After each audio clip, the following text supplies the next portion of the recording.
बंदी छोड़ सतगुरु रामपाल जी परमेश्वर जी की जय हो। सत्साई भाई और बहनों, दया परमपिता परमेश्वर जी की, सारी सृष्टि के मालिक, पूरी कायनात के रचयिता सतगुरु रामपाल जी भगवान की, जो कि 8 सितंबर 1951 से भारतवर्ष की पावन भूमि पर प्रकट हैं। ये वही कल की भगवान हैं जिन्हें दुनिया आजकल यूट्यूब पर ढूंढ रही है। लेकिन ये दुनिया का दुर्भाग्य होता है कि जो सत्य वस्तु होती है, जो असली वस्तु होती है, दुनिया उसको इतना जल्दी पहचान नहीं पाती है। और जब सब कुछ खत्म हो लेता है, उसके बाद दुनिया स्वीकार करती है कि हाँ, वे ही परमात्मा थे, वे ही भगवान थे। आज से पहले ऐसे उदाहरण घटित हो चुके हैं। द्वापर में विष्णु के अवतार श्री रामचंद्र जी आए। उस समय किसी ने भी उनको परमात्मा नहीं माना, भगवान नहीं माना। उनके साथ लोगों ने वैसा ही दुर्व्यवहार किया जैसा कि एक इंसान के साथ किया करते हैं। और फिर उनके जाने के हजारों वर्षों बाद, लाखों वर्षों बाद, आज कलयुग में उनके मंदिर बना बनाकर, उनकी मूर्तियां बना बनाकर और उनको परमात्मा का दर्जा देकर पूजा की जा रही है। परंतु आज हमें मिलेगा क्या? वो मूर्तियां हमें देंगी क्या? वो मंदिर हमें देंगे क्या? गाय या भैंस के मरने के बाद उसकी पत्थर की या सोने चांदी की मूर्ति बनाकर अगर हम उसके नीचे दूध निकालने के लिए बाल्टी लेकर बैठेंगे तो क्या वो दूध देगी? तो यही स्थिति वर्तमान में श्री रामचंद्र जी के मंदिर और उनकी मूर्तियों की है। दुनिया केवल उनको पूजकर अपना समय और समाज ही बर्बाद कर रही है। दुनिया को जो भी कुछ मिलना है या मिल रहा है वो उनके पूर्व जन्मों की भक्ति के संस्कार के आधार से मिल रहा है। और वे मूढ़ प्राणी सोच रहे हैं कि हमें श्री राम जी दे रहे हैं, हम जो भक्ति कर रहे हैं उस भक्ति से हमें मिल रहा है। यही गलती द्वापर में जब श्री कृष्ण जी आए, वही विष्णु जी के अवतार, तो लोगों ने उस समय भी उनको परमात्मा के रूप में नहीं माना, उनको भगवान के रूप में नहीं माना, उनको श्री विष्णु जी के रूप में नहीं माना और उनके साथ में सदा लड़ाई झगड़े, मन मुटाव, राग द्वेष, ईर्ष्या करने में लगे रहे। और उनके शरीर छोड़कर जाने के आज हजारों वर्षों बाद कलयुग में उनके मंदिर बना बनाकर, मंदिरों में करोड़ों अरबों रुपया बर्बाद कर करके, उनकी मूर्तियां बना बना के, लड्डू गोपाल बना बना के, और आज उनसे लाभ प्राप्त करने की उनसे कामना की जा रही है। कुछ नहीं मिलेगा, 1% भी नहीं मिलेगा। क्योंकि डॉक्टर के मरने के बाद आप उसकी कितनी ही बढ़िया मूर्ति क्यों ना बना दें, कितना ही दंडवत क्यों ना करें, आप उसकी कितनी पूजा पाठ क्यों ना करें, डॉक्टर के मरने के बाद डॉक्टर की वो पत्थर की या सोने चांदी की मूर्ति वो लाभ नहीं दे सकती जो लाभ जीते जी डॉक्टर दे सकता था। तो ठीक यही स्थिति वर्तमान में दुनिया की बनी हुई है। आध्यात्मिक अज्ञानता के कारण, तत्व ज्ञानहीनता के कारण। दुनिया को ज्ञान तो है, लेकिन सिर्फ अपना पेट भरने का ज्ञान, ज्यादा धन कैसे कमाया जाए, बच्चों को ऊंची शिक्षा देकर बड़ी नौकरी कैसे लगाया जाए, फिर बच्चे कैसे 2 नंबर के काम करके रिश्वत लेकर के बड़ी बड़ी कोठियां बनाएं, बड़ी बड़ी गाड़ियां लेकर आए, समाज में अपना नाम करें, कैसे झूठी शान शौकत दिखाने के लिए ज्यादा से ज्यादा धन कमाया जाए, 2 नंबर का धन घर में कैसे आए। तो ज्ञान तो है दुनिया को, लेकिन जो ज्ञान दुनिया को है वो केवल कर्म फोड़ने का ज्ञान है, कर्म बनाने का ज्ञान नहीं है। ये कर्म बनाने का ज्ञान, मुक्ति प्राप्त करने का ज्ञान, परमेश्वर स्वयं सतगुरु रूप में आकर उस ज्ञान को तत्व ज्ञान के रूप में देते हैं। तत्व ज्ञान यानी यथार्थ ज्ञान, सच्चा ज्ञान, जो ज्ञान वास्तव में पूरे विश्व की जरूरत है, जिस ज्ञान के सहारे ही हम सत भक्ति कर सकते हैं, मोक्ष प्राप्ति कर सकते हैं। तो दुनिया को ज्ञान तो है, लेकिन तत्व ज्ञान नहीं है। और यह तत्व ज्ञान वर्तमान में इस धरती पर कुछ विशेष आत्माओं को है। सबके ऊपर इस तत्व ज्ञान की रजा नहीं हुआ करती है। परमात्मा कहते हैं सकल पदार्थ है जग माही, कर्महीन नर पावत नाही। जिनके कर्म बिगड़े हुए होते हैं उनको वो अमोलक वस्तु प्राप्त नहीं हो पाती जिसके लिए हमें ये मनुष्य जन्म मिला है। तो आज धरती पर वो सतज्ञान भी है, वो तत्व ज्ञान भी है, वो परमात्मा भी है, जिस परमात्मा की प्राप्ति के लिए ऋषि मुनि साधु संत महात्मा तो छोड़िए, श्री रामचंद्र जी, श्री कृष्ण चंद्र भी तड़प तड़प के मर गए। उन्हें नहीं मिला वो तत्व ज्ञान, उन्हें नहीं मिला वो तत्वदर्शी संत। ब्रह्मा विष्णु महेश और 33 करोड़ देवी देवता भी अंधेरे में तीर चलाते हुए जिस परमात्मा को अपनी भक्ति का आधार मान रहे हैं, और जो परमात्मा उनको भी नहीं मिला, आज वो परमात्मा भी धरती पर प्रकट है कबीर देव सतगुरु रामपाल जी के रूप में।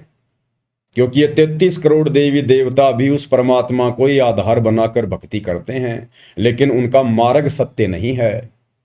33 कोटि अधारा और ध्यावे 88, ये 88,000 ऋषि महात्मा, 9 नाथ 84 सिद्ध, ये भले किसी को भी अपना इष्ट मानते हैं, लेकिन ये मानते हैं कि हम उस पूर्ण परमात्मा अलख निरंजन की ही भक्ति कर रहे हैं। तो आप और हमारा कितना सौभाग्य, आप और हमारी कितनी बड़ी किस्मत कि जो परमात्मा इन बड़े बड़े ब्रह्मा विष्णु महेश जैसी पदवी प्राप्त आत्माओं को नसीब नहीं है, 33 कोटि देव पद प्राप्त आत्माओं को नसीब नहीं है, बड़े बड़े साधु संत महात्मा ऋषियों को नसीब नहीं है। वो कबीर देव, वो मुक्ति का दाता, मोक्ष प्रदान करने वाला भगवान आज सतगुरु रामपाल जी परमेश्वर जी के रूप में आप और हम चंद आत्माओं को नसीब है, प्राप्त है, हम उनकी शरण में हैं, उनसे उपदेश लेकर और इस भक्ति का रस पी रहे हैं। अब भाइयों और बहनों, ये कलयुग की बिचली पीढ़ी है और इस समय के विषय में काल ने पहले ही परमात्मा को कह दिया था। जब परमात्मा जोगजीत रूप में काल के साथ में जब उनकी मुलाकात हुई थी तपतशिला पर, तो काल ने पहले कह दिया था कि जाओ जोग जीत संसारा, जीव न माने कहा तुम्हारा। कि जब वो समय आएगा, तुम पृथ्वी पर आओगे इन आत्माओं को ज्ञान समझाने के लिए, इनको मोक्ष दिलाने के लिए, उस समय तक मैं इस ज्ञान का इतना अज्ञान बना दूंगा, इन आत्माओं का ऐसा हिंडोला बना दूंगा, तुम सच्चा ज्ञान बताओगे और तुम्हारा मजाक उड़ाएंगे, तुम्हारे जूते मारेंगे। और आज वही हो रहा है भाई और बहनों, वही हो रहा है। काल ने जो कहा था वो उसने कर दिखाया। सन 1994 से परमेश्वर सतगुरु रामपाल जी दिन रात एक करके हम आत्माओं के लिए ये ज्ञान दे रहे हैं, और उन्हें कैसी कैसी बाधाओं से गुजरना पड़ रहा है, कितना संघर्ष और कैसी कैसी चुनौतियों का सामना करना पड़ रहा है अपने ही बच्चों तक और उन्हीं की आत्मा के कल्याण हेतु ये ज्ञान पहुंचाने के लिए। तो काल ने जो कहा था उसने कोई कमी नहीं छोड़ी है, और इसी के तहत आज इस काल ने तरह तरह के देवी देवता पुजवा दिए, पत्थर पुजवा दिए, पेड़ पौधे पुजवा दिए, भैरव भूत पुजवा दिए, माता मसाणी पुजवा दी, और पूरी तरह से ज्ञान का अज्ञान करके दुनिया को अपने मुंह में लेने की पूरी तैयारी में बैठा है, और ले भी रहा है। प्रतिदिन 1 लाख आत्माओं का भक्षण करता ही है ये। तो भाई और बहनों, आप और हमारा सौभाग्य कि परमेश्वर ने आप और हमें विशेष आशीर्वाद देकर, हमारा ज्ञान योग खोलकर, हमारी दिव्य दृष्टि खोलकर, ज्ञान वाली आंखें खोलकर अपनी पहचान करवाई। अन्यथा उस परमेश्वर को जो आज सतगुरु रामपाल जी के रूप में धरती पर प्रकट हैं, उनके खुद के कलयुगी परिवार वाले, उनके बेटा बेटी भाई बंधु रिश्तेदार कोऑर्डिनेटर और तो और सतलोक आश्रमों से जुड़ी हुई 90% संगत भी नहीं पहचान पा रही है। दो नावों की सवारी में है। गुरु तो बना रखा है सतगुरु जी को, जुबान से उन्हें भगवान भगवान तो कहते हैं, लेकिन हृदय से उन्हें भगवान मानते नहीं हैं। हृदय से भगवान मानते हैं एक दाढ़ी मूंछ वाली कबीर जी की समझे जाने वाली उस नकली फोटो को, कागज के टुकड़े को। तो वे आत्माएं भी अभी तक काल प्रेरित ही हैं। उन आत्माओं पर सतगुरु की वो रजा नहीं हो पाई है जो रजा साध संगति से जोड़कर आप और हम सत्सेवक आत्माओं पर गुरुदेव ने कर दी है। तो भाइयों और बहनों, ये दुनिया समझे ना समझे, उनके अपने संस्कार, उनकी अपनी किस्मत, हमारे खुद के गुरु भाई बहन समझे या ना समझे, उनकी किस्मत, उनका भाग्य, उनके संस्कार। परंतु जिन आत्माओं पर परमेश्वर ने दया कर दी है, अपनी पहचान करवा दी है, तो हम आत्माओं ने अब सिर धड़ की बाजी लगानी है। हमने ना तो उन जगत वालों के झूठे आडंबरों को देखना है, उनके पाखंड को देखना है, और ना हमने परमेश्वर सतगुरु रामपाल जी के शत भक्ति मार्ग में, उनके यथार्थ 13वें कबीर पंथ में काल प्रेरणा से जो आडंबर, जो पाखंड, उनको ना पहचान कर उनके काल प्रेरित कलयुगी परिवार ने फैला दिया है, ना हमने उनको देखना है। चाहे कितने ही आदेश निकाले जाएं, कितने ही पीले पर्चे डाले जाएं, कितनी ही ज्ञान विरुद्ध हरकतें की जाएं, हमने उनको नहीं देखना। हमने केवल उस आधार से भक्ति मार्ग पर आगे चलना है जो आधार हमें गुरुदेव ने बताया, और वो आधार है ज्ञान आधार। यानी गुरुदेव ने हमें जो सत्संग दिए हैं वो कंप्लीट भक्ति का विधान है, संविधान है। उसके विपरीत गुरुदेव कोई आदेश नहीं देंगे, और यदि उसके विपरीत हमें कोई आदेश दे रहा है गुरुदेव का नाम लेकर, तो हमने बिल्कुल भी यकीन नहीं करना है, हमने डरना भी नहीं है, हमने घबराना भी नहीं है, हमने विचलित भी नहीं होना है। क्योंकि टीचर ने जो सिलेबस दे दिया उसी में से परीक्षा लेगा। तो सन 2014 बरवाला कांड के बाद का समय आप और हम सभी भाई बहनों की परीक्षा का समय है, और गुरुदेव ने सन 1994 से 2014 तक जो सत्संग कर दिए हैं, जो भक्ति का पाठ हमें पढ़ा दिया है, हमने केवल उसी आधार से अपनी परीक्षा को देना है। ना जल्दबाजी करनी है, ना जोश में होश खोना है, ना अन्य कोई घटिया हरकत करनी है। परमात्मा ने हमें सील, संतोष, विवेक, दया, अक्षमा, ये 5 विशेष गुण प्रदान किए हैं, और भक्ति के 16 श्रृंगार प्रदान किए हैं। हमने इनके अंतर्गत रहकर ही अपनी परीक्षा को देना है, तभी हमारे गुरुदेव हमसे प्रसन्न होंगे। हमने भावनाओं में बहकर कोई भी गलत कदम नहीं उठाना है।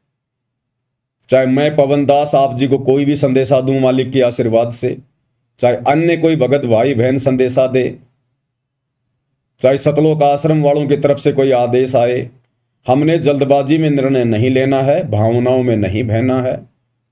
शांति से, धैर्य के साथ में पहले विचार करना है, उस आदेश को, उस फरमान को गुरुदेव भगवान के ज्ञान आधार से उसको मापना है, और फिर जो हमारी आत्मा स्वीकार करे गुरुदेव के ज्ञान अनुसार, हमने वही निर्णय लेना है, उसी हिसाब से हमने आगे कदम बढ़ाने हैं। तो भाई और बहनों, काल हमसे गलतियां करवाएगा, मनमाना आचरण भी करवाएगा, जल्दबाजी में गलत फैसले दिलवा कर भी हमारी मर्यादा तोड़वाएगा, पूरी कोशिश करेगा, क्योंकि उसका भोजन इस वक्त उसके मुंह से छूट रहा है। तो अपना भोजन आसानी से कौन छूटने देता है?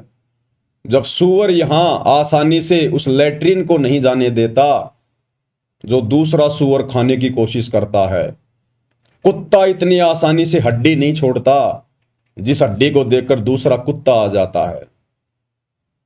तो भला ये काल ज्योति निरंजन हम आत्माएं जिसकी खुराक हैं, हमारा वो मैल, वो गंध जो सूक्ष्म रूप में हमारे सूक्ष्म शरीर में जमा हो जाता है, भला ये इतनी आसानी से हम जीवात्माओं को शतलोक कैसे जाने देगा। तो एकमात्र हमारे पास यदि कोई आधार है इस काल से बचने का, तो केवल गुरुदेव का ज्ञान आधार। और ज्ञान आधार से भक्ति करेंगे तो मर्यादा तोड़ने से बचेंगे, और मर्यादा टूटने से बचेगी तो सतगुरु अपना आशीर्वाद बनाकर रखेंगे। और जब सतगुरु अपना आशीर्वाद बनाकर रखेंगे तो फिर हमें कोई डगमग नहीं कर सकता, हमें कोई विचलित नहीं कर सकता। इसलिए वर्तमान परीक्षा के समय में ज्ञान आधार बहुत ही जरूरी है। तो भाई और बहनों, हिसार जेल से जो विशेष संदेश आ रहे हैं पूज्य गुरुदेव भगवान के विशेष आशीर्वाद से, उनकी विशेष साध संगति से जुड़ी हुई सत्सेवक आत्माओं को दृढ़ता प्रदान करने के लिए आज विशेष संदेश नंबर 13 का पार्ट नंबर 9 है। और क्या कुछ गुरुदेव अपने मुखार विंद से आप और हमें सुशिक्षा दे रहे हैं, साथ साथ में उन्हीं के आशीर्वाद से हम विश्लेषण भी करते हुए चलेंगे। अब गरीबदास जी कहते, कल्पे कारण कौन है, कर सेवा निकाम। निष्काम भाव से बगैर किसी मनोकामना के तू सेवा करता रहे, भक्ति करता रहे, और मन इच्छा फल देगा जब पड़े धनी तक काम। तो भाई और बहनों, हम विशेष संदेश में आगे बढ़े उससे पहले पूज्य गुरुदेव भगवान का जयकारा लगाएंगे, मालिक की वंदना करेंगे, उनका आशीर्वाद प्राप्त करेंगे। बंदी छोड़ सतगुरु रामपाल जी परमेश्वर जी की जय हो। परमपिता परमात्मा सारी सृष्टि के रचनहार, कुल मालिक, असंख्य ब्रह्मांडों के स्वामी, जगत गुरु, तीनों लोकों में प्रवेश करके सबका धारण पोषण करने वाले, राजाधिराज आत्माधार, नाथों के नाथ, देवों के देव महादेव, सर्वेश्वर महेश्वर, मृत्युंजय, अजरो अमर, आदि अनादि, सनातनी प्रभु, जगत पिता जगदीश्वर, श्री श्री 1008 की उपाधि के वास्तविक अधिकारी, अकाल मूर्त सौद स्वरूपी राम वासुदेव, सर्वगतम ब्रह्म, परम पूज्य, प्रथम पूज्य, परम संत, परम पुरुष, परम धनी, परम दयालु, सत्य कबीर, हक्का कबीर, अल्लाहु अकबर, बाखबर, अल्लाह ताला, जगत के तारणहार, जगत के मुक्तिदाता, जगत के जगन्नाथ, हारे के सहारे, हिंदुओं के राम, मुसलमानों के अल्लाह, सिखों के वाहिगुरु, ईसाइयों के मसीह, दया के सागर दयानिधि, करुणा के सागर करुणानिधि, स्वयंभू परिभू, संकट मोचन, कष्ट हरण, मंगल करण, दुख भंजन,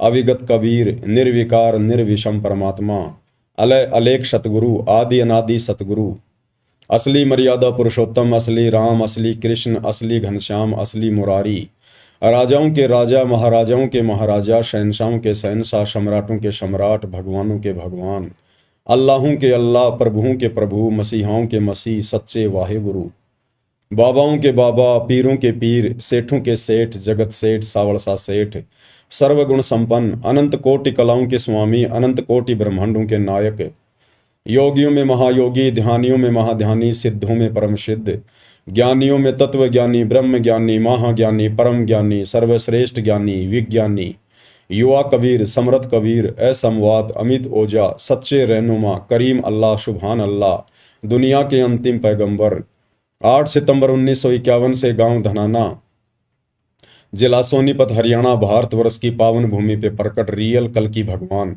श्री नारायण साकार हरि, श्री बाबा साहेब नूर अनंत परमात्मा, सच्चे दरवेश, सच्चे बाखबर, संत श्रोमणी सतगुरु रामपाल जी परमेश्वर जी के चरण कमल में साध संगति से जुड़े हुए आप और हम सभी देश विदेश में बैठे हुए भाई बहनों का अनंत कोटि दंडवत प्रणाम। तो भाई और बहनों, विशेष संदेश की शुरुआत करते हैं। पूज्य गुरुदेव भगवान हमें क्या सुशिक्षा दे रहे हैं। अब गरीबदास जी कहते, कल्पे कारण कौन है, कर सेवा निकाम। निष्काम भाव से बगैर किसी मनोकामना के तू सेवा करता रहे, भक्ति करता रहे, और मन इच्छा फल देगा जब पड़े धनी तक काम। अब जैसे आप सफर में जा रहे हो और एक्सीडेंट हो जाता है, वह धनी का काम है, वह ना को राष्ट्रपति, ना प्रधानमंत्री, ना आपकी संपत्ति और संतान आपकी रक्षा कर सकते। ना आप अपनी संतान की कर सकते। कल्पे कारण कौन है, कर सेवा निकाम, मन इच्छा फल देत है, जो पड़े धनी ते काम।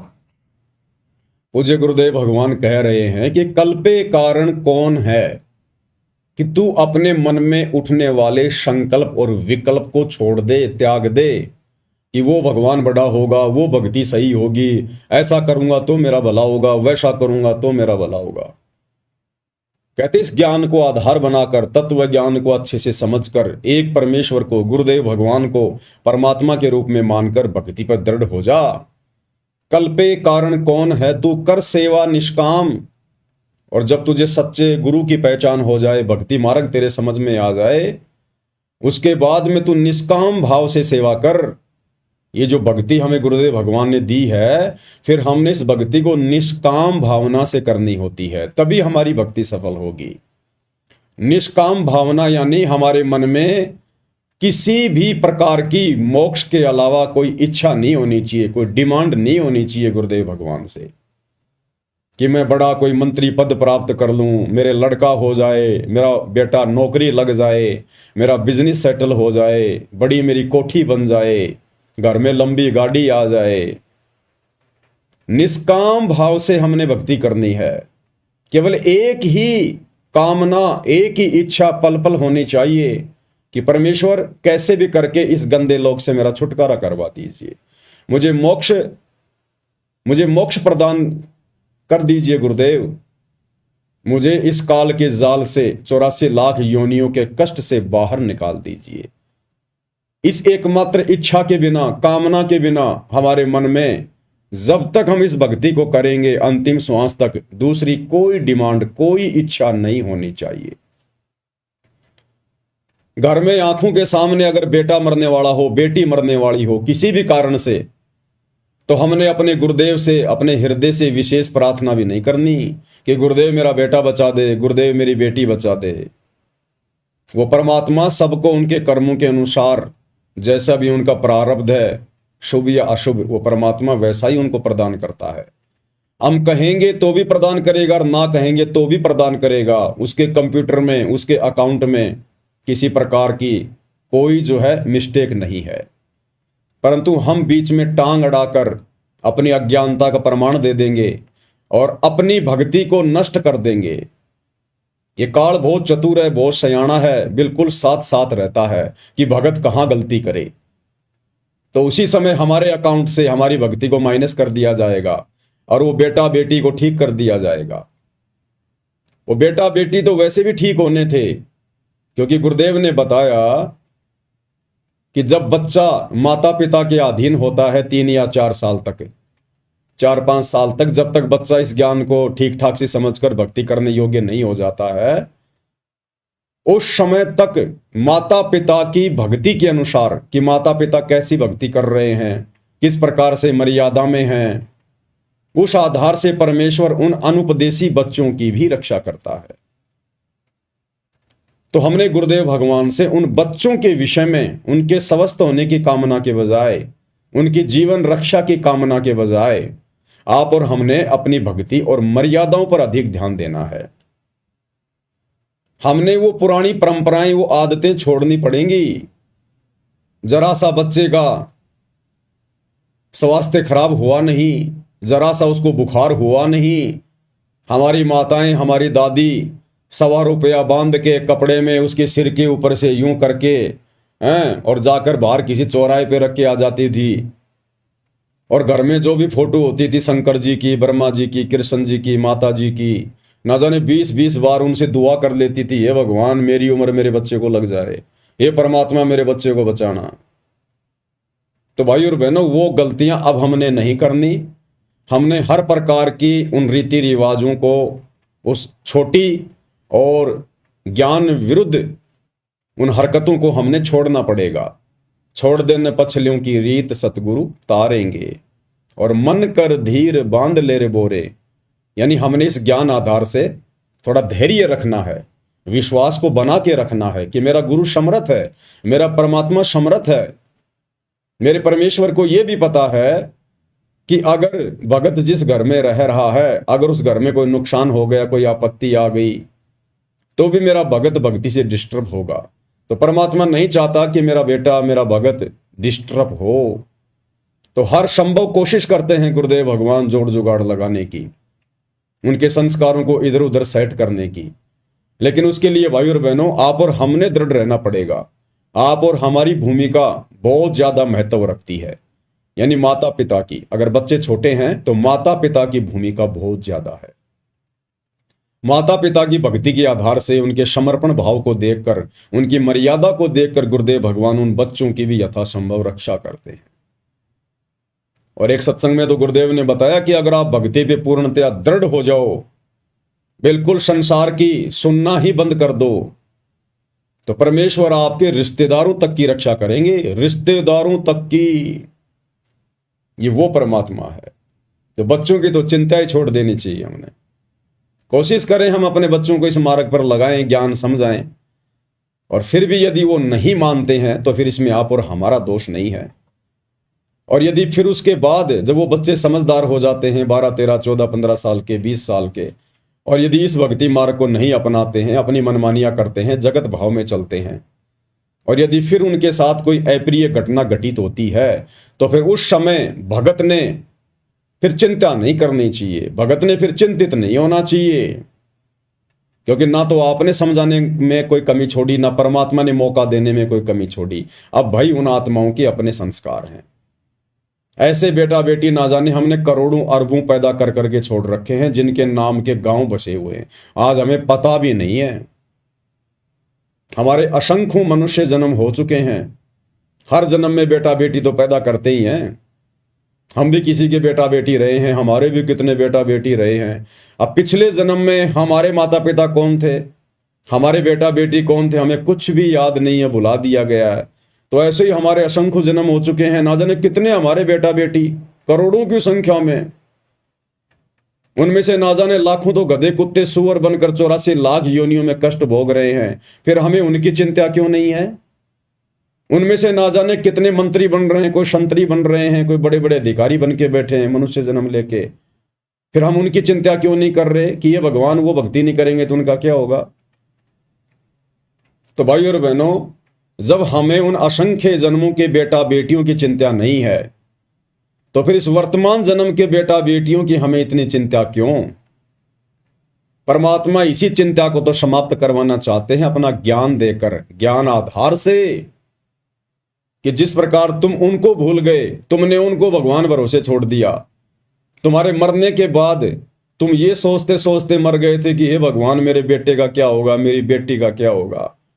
और तेरे मरने के बाद वो बेटा भी वहीं रहा होगा, वो बेटी भी वहीं रही होगी, और तू जीते जी उनको इस काबिल नहीं बना पाता जितने काबिल वो तेरे मरने के बाद बन गए होंगे। अक्सर हम लोग देखते हैं जिनके माता पिता होते हैं, और माता पिता भी अच्छे अच्छे पद पे होते हैं, पढ़े लिखे होते हैं, नौकरी पेशे वाले होते हैं, और वो खूब कोशिश करते हैं, अपने बच्चों को पढ़ाते हैं, उन पे पैसा भी लगाते हैं, और वो बच्चे अंत में नालायक निकल जाते हैं। ना कोई नौकरी लगते, ना ढंग का कोई बिजनेस करते, माता पिता की कमाई हुई संपत्ति को भी ठिकाने लगा देते हैं। और कुछ एक ऐसे उदाहरण होते हैं, छोटे छोटे बच्चों के जो पिताजी हैं वो मर जाते हैं, या उनकी माताजी मर जाती है। बचपन में उनकी परवरिश भी उनके काका ताऊ ने या उनके दादा दादी ने की होती है, और वो बच्चे पढ़ लिख कर अच्छे राजकीय पदों पर बैठ जाते हैं, अच्छी उनकी सैलरी होती है, बढ़िया सरकारी सुविधा लेते हैं, बड़े बड़े वो बिजनेसमैन बन जाते हैं। तो भाई और बहनों, माता पिता दादा दादी ये नहीं बनाते, उनके संस्कार बनाते हैं उनको, और वो संस्कार बने होते हैं हमारी भक्ति के कारण, जो हमने किसी जन्म में की होती है। तो वर्तमान में भी हमारे बेटा बेटियों के पास अच्छा मौका है। अगर वो भक्ति करते हैं तो बहुत अच्छी बात है, अगर नहीं करते हैं तो फिर हमने उनको उनके हाल पर छोड़ देना चाहिए, फिर हमने उनकी चिंता नहीं करनी चाहिए। जब हजारों लाखों को छोड़ चुके हैं तो 1 या 2 या 3 होंगे, उनको भी छोड़ दीजिए। मार्ग तो आपने बता ही दिया, आप तो दोषी है नहीं, और वो भी बालक नहीं है जो समझ नहीं रहे होंगे, और माता पिता के समझाने से भी नहीं समझ रहे। इसका मतलब भाई और बहनों, उनके भाग्य में भक्ति नहीं है, अभी उनके संस्कार इतने मजबूत नहीं हैं, कि परमेश्वर उनका हाथ पकड़ सके। तो हमने जबरदस्ती भी नहीं करनी चाहिए, प्यार प्रेम से समझाते रहना चाहिए। ना समझना चाहें तो जबरदस्ती नहीं करनी चाहिए। इस भक्ति मार्ग पर मारपीट करके नहीं लगाया जाता। जैसे टीचर स्कूल में बच्चा होमवर्क नहीं करता, ढंग से पढ़ता नहीं है तो मार पिटाई कर देते हैं। इस भक्ति मार्ग में इस भक्ति को करवाने के लिए मारपीट नहीं करनी। हाँ, यदि आपका बच्चा आपके बहुत अधीन है, जैसे बच्चा आपका 6 या 7 वर्ष तक का है, छोटा बच्चा है, तो उसको तो थोड़ा बहुत डरा धमका के उसको तो भक्ति पर लगाया जा सकता है, क्योंकि छोटे बच्चे को ज्ञान नहीं होता। वो तो डराने से धमकाने से ही सही रास्ते पे चलेगा। लेकिन जब बच्चा आपके बराबर हो जाए, 15-20 साल का हो जाए, फिर उसको डराया नहीं जा सकता, धमकाया नहीं जा सकता, उस पर दबाव नहीं बनाया जा सकता। क्योंकि भाइयों और बहनों, 15 साल के बाद आपका बच्चा लायक होगा या नालायक होगा, सपूत होगा या कपूत होगा, ये उसके संस्कार पे निर्भर करेगा। यदि किसी ने अपने बेटा बेटी को भक्ति पे लगा रखा है अपने साथ में, और यदि अभी उनकी उम्र 10-12 साल है, 5-6 साल है, तो ये ना समझे कि मेरा बेटा बहुत अच्छा भगत बन गया, जैसा मैं कह रहा हूं वैसा ही कर रहा है। भाई और बहनों, अभी वो आपके अधीन है। जब 15 साल के बाद वो बड़ा होने लगेगा, उसके बाद उसके अपने संस्कार काम करने लगेंगे। उसके बाद पता चलेगा वो आपका है या काल का है, वो सपूत है या कपूत है, वो भक्ति करेगा या फिर बर्बादी करेगा। क्योंकि जैसे उसके संस्कार होंगे, प्रफुल्लित होंगे, वैसा ही वो मार्ग पकड़ेगा। उसके बाद वो आपकी नहीं सुनेगा फिर। और फिर भी यदि कोई माता पिता की आज्ञा में रहता है, भक्ति कर रहा है, तो बहुत अच्छी बात है, परमात्मा की अच्छी आत्मा है।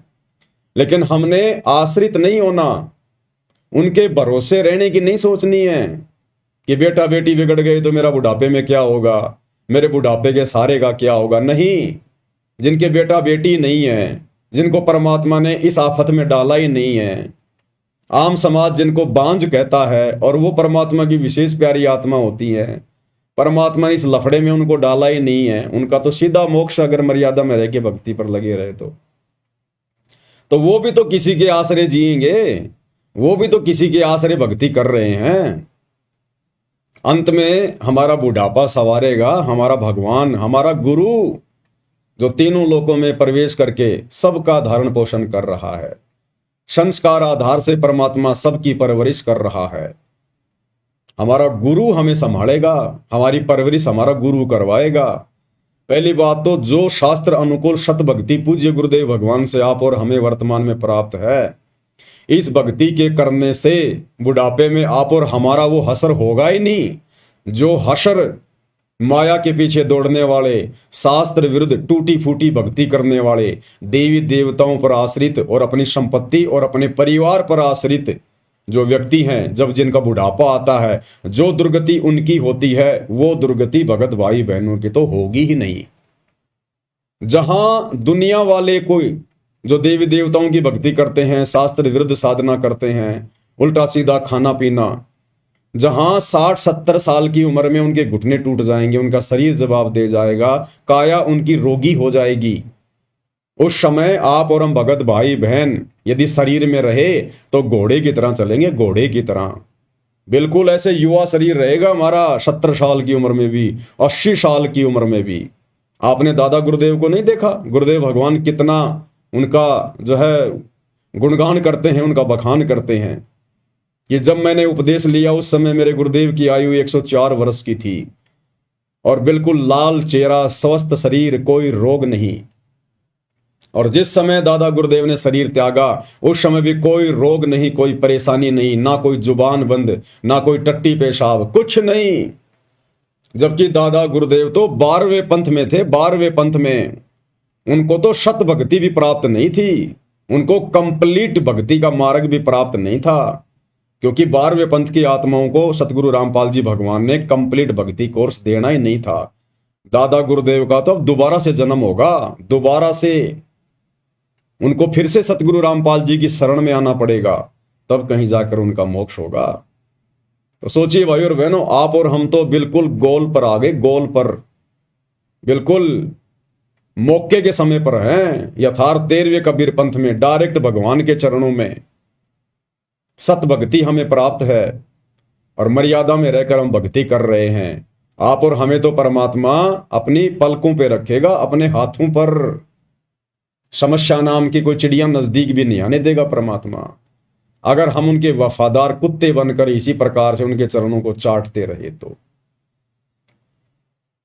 इसलिए आप और हमने अपने परिवार की, अपने बच्चों की, हमने किसी की कोई चिंता नहीं करनी है।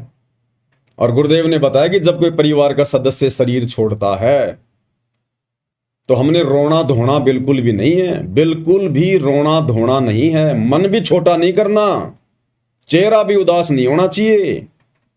अगर परिवार का कोई उपदेशी सदस्य शरीर छोड़ रहा है तो उल्टा हमने उसको हिम्मत देनी चाहिए कि भाई तेरा तो बहुत बढ़िया भाग्य, सौभाग्य, परमात्मा ने तेरी जगह मुझे क्यों नहीं लिया, मेरा समय क्यों नहीं आया। आप तो सीधे सतलोक जाओगे, परमात्मा के विमान में बैठ के जाओगे, आप तो हमसे पहले सतलोक में जाओगे। और हम क्या करेंगे, हम भी आ रहे हैं पीछे पीछे। हम कितने दिन रहेंगे यहां पर, और 2, 4, 5, 10 साल, उसके बाद हम भी आए और वहीं मिलके आराम से एंजॉय करेंगे, मस्ती करेंगे वहां।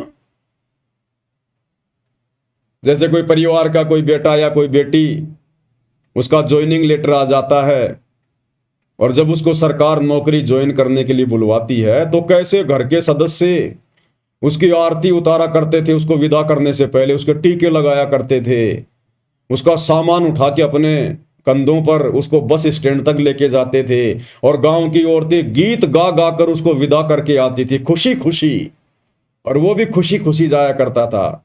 उसको पता था कि मैं कोई जेल में थोड़ी जा रहा हूं, मैं तो नौकरी पे जा रहा हूं, जहां जाकर पैसे कमाऊंगा, एसी ऑफिस में बैठूंगा। तो इसी प्रकार जो शरीर छोड़ रहा होगा भगत, उसको भी खुशी होनी चाहिए कि मैं जेल में नहीं जा रहा, मैं तो जेल से जा रहा हूं सतलोक। और बाकी सदस्य, उनको भी पता होना चाहिए कि अब इसका पुनर्जन्म नहीं होगा, अब ये अपने परमात्मा के साथ विमान में बैठ के सतलोक जाएगा, इसने तो मोक्ष प्राप्त कर लिया। तो हमने उसको हिम्मत देनी है। अरे हम भगत भाई बहनों ने, अब यदि हमारे गांव में, आसपास में, आड़ोस में या रिश्तेदारी में अगर कोई मर भी जाता है अनुपदेशी, तो जैसे लोग जाते हैं ना दुख में शोक व्यक्त करने के लिए, तो हम जाएं अवश्य। अगर आप जाना उचित समझें तो किसी की मृत्यु होने पर आप बैठने जरूर जाइए, कोई दिक्कत नहीं है। लेकिन हमने पहले की तरह फॉर्मेलिटी नहीं करनी है कि जैसे गांव के नजदीक गए, गाड़ी से नीचे उतरे और लगा के थूक आंखों में, वहां बच्चे की तरह रोना शुरू कर दिया फोकट में। भाई चलो, जिसका बेटा बेटी मर गया होता था पहले, जो जाते थे गांव में, जिसको मुंह कान बोलते थे, तो मान लो किसी का कोई रिश्तेदार मर गया, किसी का कोई बेटा बेटी मर गया या और कोई मर गया, तो वो तो बेचारा ठीक रोए। वो 1 या 2 ही होते थे जिनके कोई खास होते थे, बाकी तो गांव की भीड़ जाती थी, गांव की भीड़। और हम भी जाया करते थे, छोटे बच्चे थे, हम जिद कर लिया करते थे। आसानी से तो हमारी माँ नहीं ले जाती थी, पहले तो 2-4 थप्पड़ ही खाने पड़ते थे ढंग से। और जब ज्यादा रोने लग जाते थे, घाघरा पकड़ लेते थे, मिट्टी में लौट जाते थे, तो फिर हमारे को भी उठा के गाड़ी में बैठा लिया जाता था। तो हम देखा करते थे, जब तक वो गांव नहीं आता था तब तक तो वो आदमी हंसी खुशी, पता नहीं कोई राजनीति की बातें कर रहे हैं, एक दूसरे की निंदा चुगली कर रहे हैं, दांत निकाल रहे हैं, औरतें अपनी बात कर रही है, हाय ये चूड़ी बहुत अच्छी लाई, तू कहां से लाई है आपकी बार, हैं? पता नहीं ऐसी बातें। कोई किसी का घाघरा पकड़ के देख रही है, तेरा कपड़ा तो बिल्कुल झोटा टक्कर का है, बहुत मोटा कपड़ा ये तो। और जैसे ही वो गांव आता था उसी समय गाड़ी से नीचे उतरे नहीं और आपस में लगा के थूक आंखों के रोना शुरू किया नहीं। और वहां जाते थे, थोड़ी देर बैठे और फिर वापस उस गाड़ी में बैठ के जब वापस आते थे तो फिर वही राम कहानी, वही राजनीति की बातें, कोई लेना देना नहीं। तो भाई और बहनों, पहली बात तो आप और हमने अब ये दुनिया वालों के साथ में झूठी मुंह कान में नहीं जाना। आपके आड़ोसी पड़ोसियों का कोई रिश्तेदार मर गया और कहेंगे चलो भाई वहां बैठने जाना है, तो हमने हाथ जोड़ लेने, भाई मेरे को कोई विशेष काम है, मैं नहीं जा सकता। अरे रिश्तेदार मरा तेरा, जिसको मैं जानता नहीं पहचानता नहीं, उसके मरने का मुझे कोई दुख नहीं है।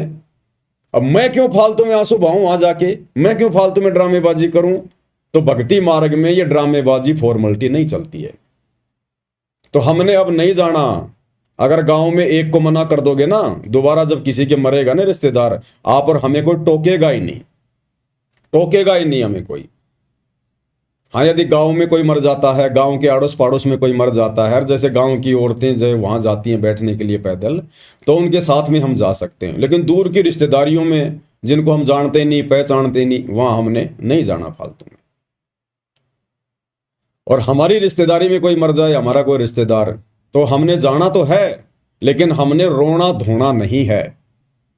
उन रिश्तेदारों को भी अच्छे से पता होता है इस बात का कि इसने भी हमारे को बहुत बार इसके गुरुजी के बारे में बताया, भक्ति के बारे में बताया कि भैया मरना तो सबको ही एक दिन, आया है सो जाएगा राजा रंक फकीर, एक विमान चढ़ के जावे और एक बंद्या जात जंजीर। वो पता उनको भी होता है फिर अच्छे से। तो हमने रोना धोना नहीं है, वहां जाके बैठ जाना है। औरतों में बैठ जाओ, थोड़ी देर दे दो उसको सांत्वना कि कोई बात नहीं भाई, अब क्या करे भाई, बिना भक्ति तो सबकी ऐसी दुर्गति होती है लोगों की। कोई हमारा तो गया नहीं, दुनिया का ही जाता है, एक दिन आप और हम भी जाएंगे, इसलिए परमात्मा की भक्ति की जरूरत है। हालांकि उस समय उनको हमारे उपदेश अच्छे नहीं लगेंगे, इसलिए अपना चुपचाप बैठ जाओ और मौका दे के कोई बात बोलो तो बोल दो, नहीं तो उठ के अपने घर पे आ जाओ। फालतू में फिर वहां कोई राजनीति नहीं करनी है। तो इस प्रकार से भाई और बहनों, अब हमने, क्योंकि देखो ये ज्ञान बहुत विस्तृत है। अब सतगुरु रामपाल जी परमेश्वर जी के पास में इतना समय कहां, परमात्मा से तो जो भक्ति वाला जो ये सिलेबस है वो ही समाप्त नहीं हो रहा। ये जो कॉमन सेंस की बातें हैं, जो सामाजिक बातें हैं, इन बातों को तो आप और भगत भाई बहनों ने ही साध संगति के माध्यम से समझना है। अब सोचिए, सतगुरुदेव भगवान अगर आदरणीय गरीबदास जी की वाणियों को खोलने लगे तो भाई और बहनों 100 साल लग जाएंगे, 100 साल, 100 साल। जब आज हम साध संगति के माध्यम से और गुरुदेव भगवान के 1 घंटे के सत्संग को खोलने में, और हमारे को कितने दिन लग गए, आज ये 9वां दिन है। विशेष संदेश नंबर 13 पर हमारा ये पार्ट नंबर 9 है। और हमारा हर एक वीडियो कम से कम 2 घंटे का तो होता ही होता है, बाकी कोई 3 का, कोई 3.5 का, कोई 4 घंटे का भी होता है। तो सोचिए, गुरुदेव के 1 घंटे का सत्संग विशेष संदेश नंबर 13, और आज उसका 9वां पार्ट है, तो 9 दुनिया 18 घंटे तो ये हो गए, और आज भी पता नहीं पूरा हो ना हो। तो सोचिए भाई और बहनों, परमात्मा अगर उन वाणियों को खोलेंगे तो वो वाणियां तो संकेतों में है, संकेतों में, कोड वर्ड में, और 24,000 वाणियां हैं, 24,000। बोलिए, तो परमेश्वर को तो उसी में समय नहीं मिलेगा। इसलिए परमात्मा शॉर्ट में चलते हैं, जो हमारे विशेष मतलब की होती है उन्हीं वाणियों को खोलते हैं, उन्हीं शब्दों को खोलते हैं। और बाकी समय फिर साध संगति मालिक ने इसीलिए तो दी है, साध संगति भगवान इसीलिए तो देते हैं कि बाकी समय फिर ये भगत आपस में मिलकर इकट्ठे होकर समागम के बहाने, साध संगति के बहाने, फिर ये मेरे द्वारा दिए गए ज्ञान पर चर्चा करें, निष्कर्ष निकालें, मंथन करें, चिंतन मनन करें। जैसे मेहंदी होती है, मेहंदी हरे कलर की होती है, और गुरुदेव कहते हैं मेहंदी को जब हम रगड़ते हैं तो उसका रंग लाल हो जाता है। तो गुरुदेव के सत्संगों पर जब हम रगड़ा मारेंगे, साध संगति के माध्यम से चिंतन मनन करेंगे, तो वो निखरेगा, फिर ये ज्ञान कमल के फूल की तरह निखरेगा। फिर हमें दृढ़ता मिलेगी, हिम्मत मिलेगी, हम मर्यादा तोड़ने से बचेंगे, हमारे अंदर भय उत्पन्न होगा। ज्ञान से तो होता है सारा सब कुछ। तो हमने इन सब बातों को भी विशेष तौर पर ध्यान रखना है, और इसीलिए गुरुदेव भगवान ने साध संगतियां शुरू करवाई है, ताकि हम अपनी भक्ति को और मर्यादाओं को सुरक्षित रख सकें। आज इस साध संगति का ही तो ये नतीजा है कि गुरुदेव भगवान की गैर हाजिरी में, गुरुदेव के हिसार जेल जाने के बाद तो आप और हम इतने दृढ़ नहीं थे। धीरे धीरे परमात्मा ने साध संगतियां शुरू करवाई, उसके बाद ही तो आज आप और हम इतने दृढ़ हो पाए हैं। अन्यथा साध संगति के अभाव में कुसंगति के शिकार सतलोक आश्रम मैनेजमेंट हरियाणा वालों को देख लो, किस कदर काल ने उनको उलझा रखा है। मर्यादाओं की तरफ तो उनका ध्यान ही नहीं है कि मर्यादा भी कुछ होती है। भक्ति जरूर ले ली गुरुदेव से, लेकिन भक्ति का जो तरीका है शास्त्र अनुकूल, वो उनको पता ही नहीं है। कैसे भक्ति करनी है, कैसे हमने क्या करना है, क्या क्या मर्यादाएं रखनी है, क्या क्या सावधानियां रखनी है, कहां जाना है, कहां उठना है, कुछ नहीं पता उन्हें।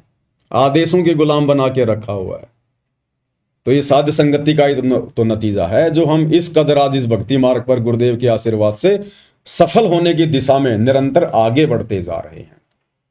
तो परमेश्वर कहते हैं कल्पे कारण कौन है, तू कर सेवा निष्काम, कि तू निष्काम भाव से भक्ति कर, निष्काम भाव से सेवा कर।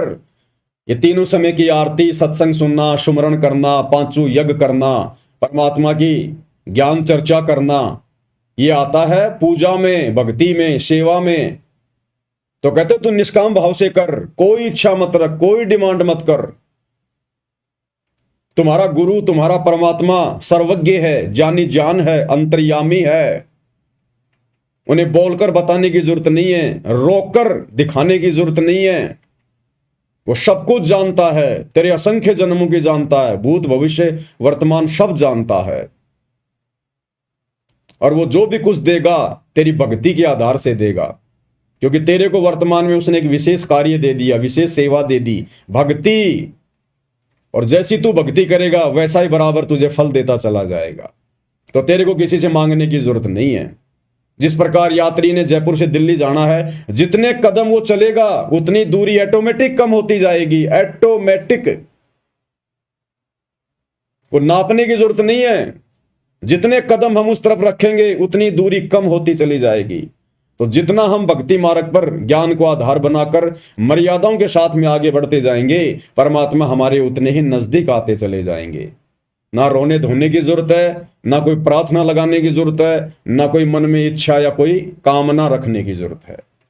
इसलिए गुरुदेव कहते हैं कल्पे कारण कौन है, इन्हें छोड़ दे सब इधर उधर की बातें और कर सेवा निष्काम। इस भक्ति को निष्काम भाव से कर और मन इच्छा फल देऊंगा जब पड़ेगा मेरे से काम।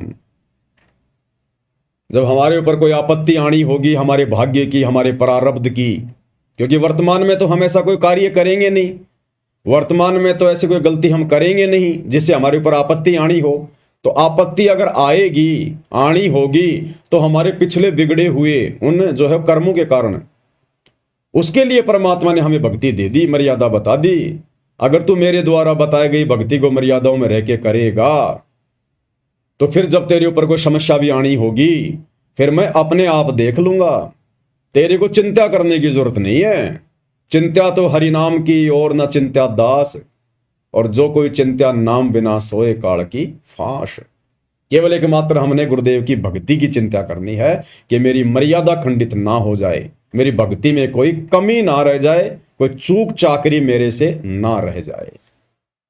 तो ये हमें गुरुदेव भगवान समझाना चाह रहे हैं कि बच्चों अब तुम समझदार हो गए हो और अब छोटी मोटी बातों के लिए बिल्कुल भी डिमांड ना किया करो, अन्यथा तुम यहां डिमांड करते रहोगे। इतनी भक्ति तुम करते नहीं, उतनी तुम जो है मतलब फरियाद लगा दोगे।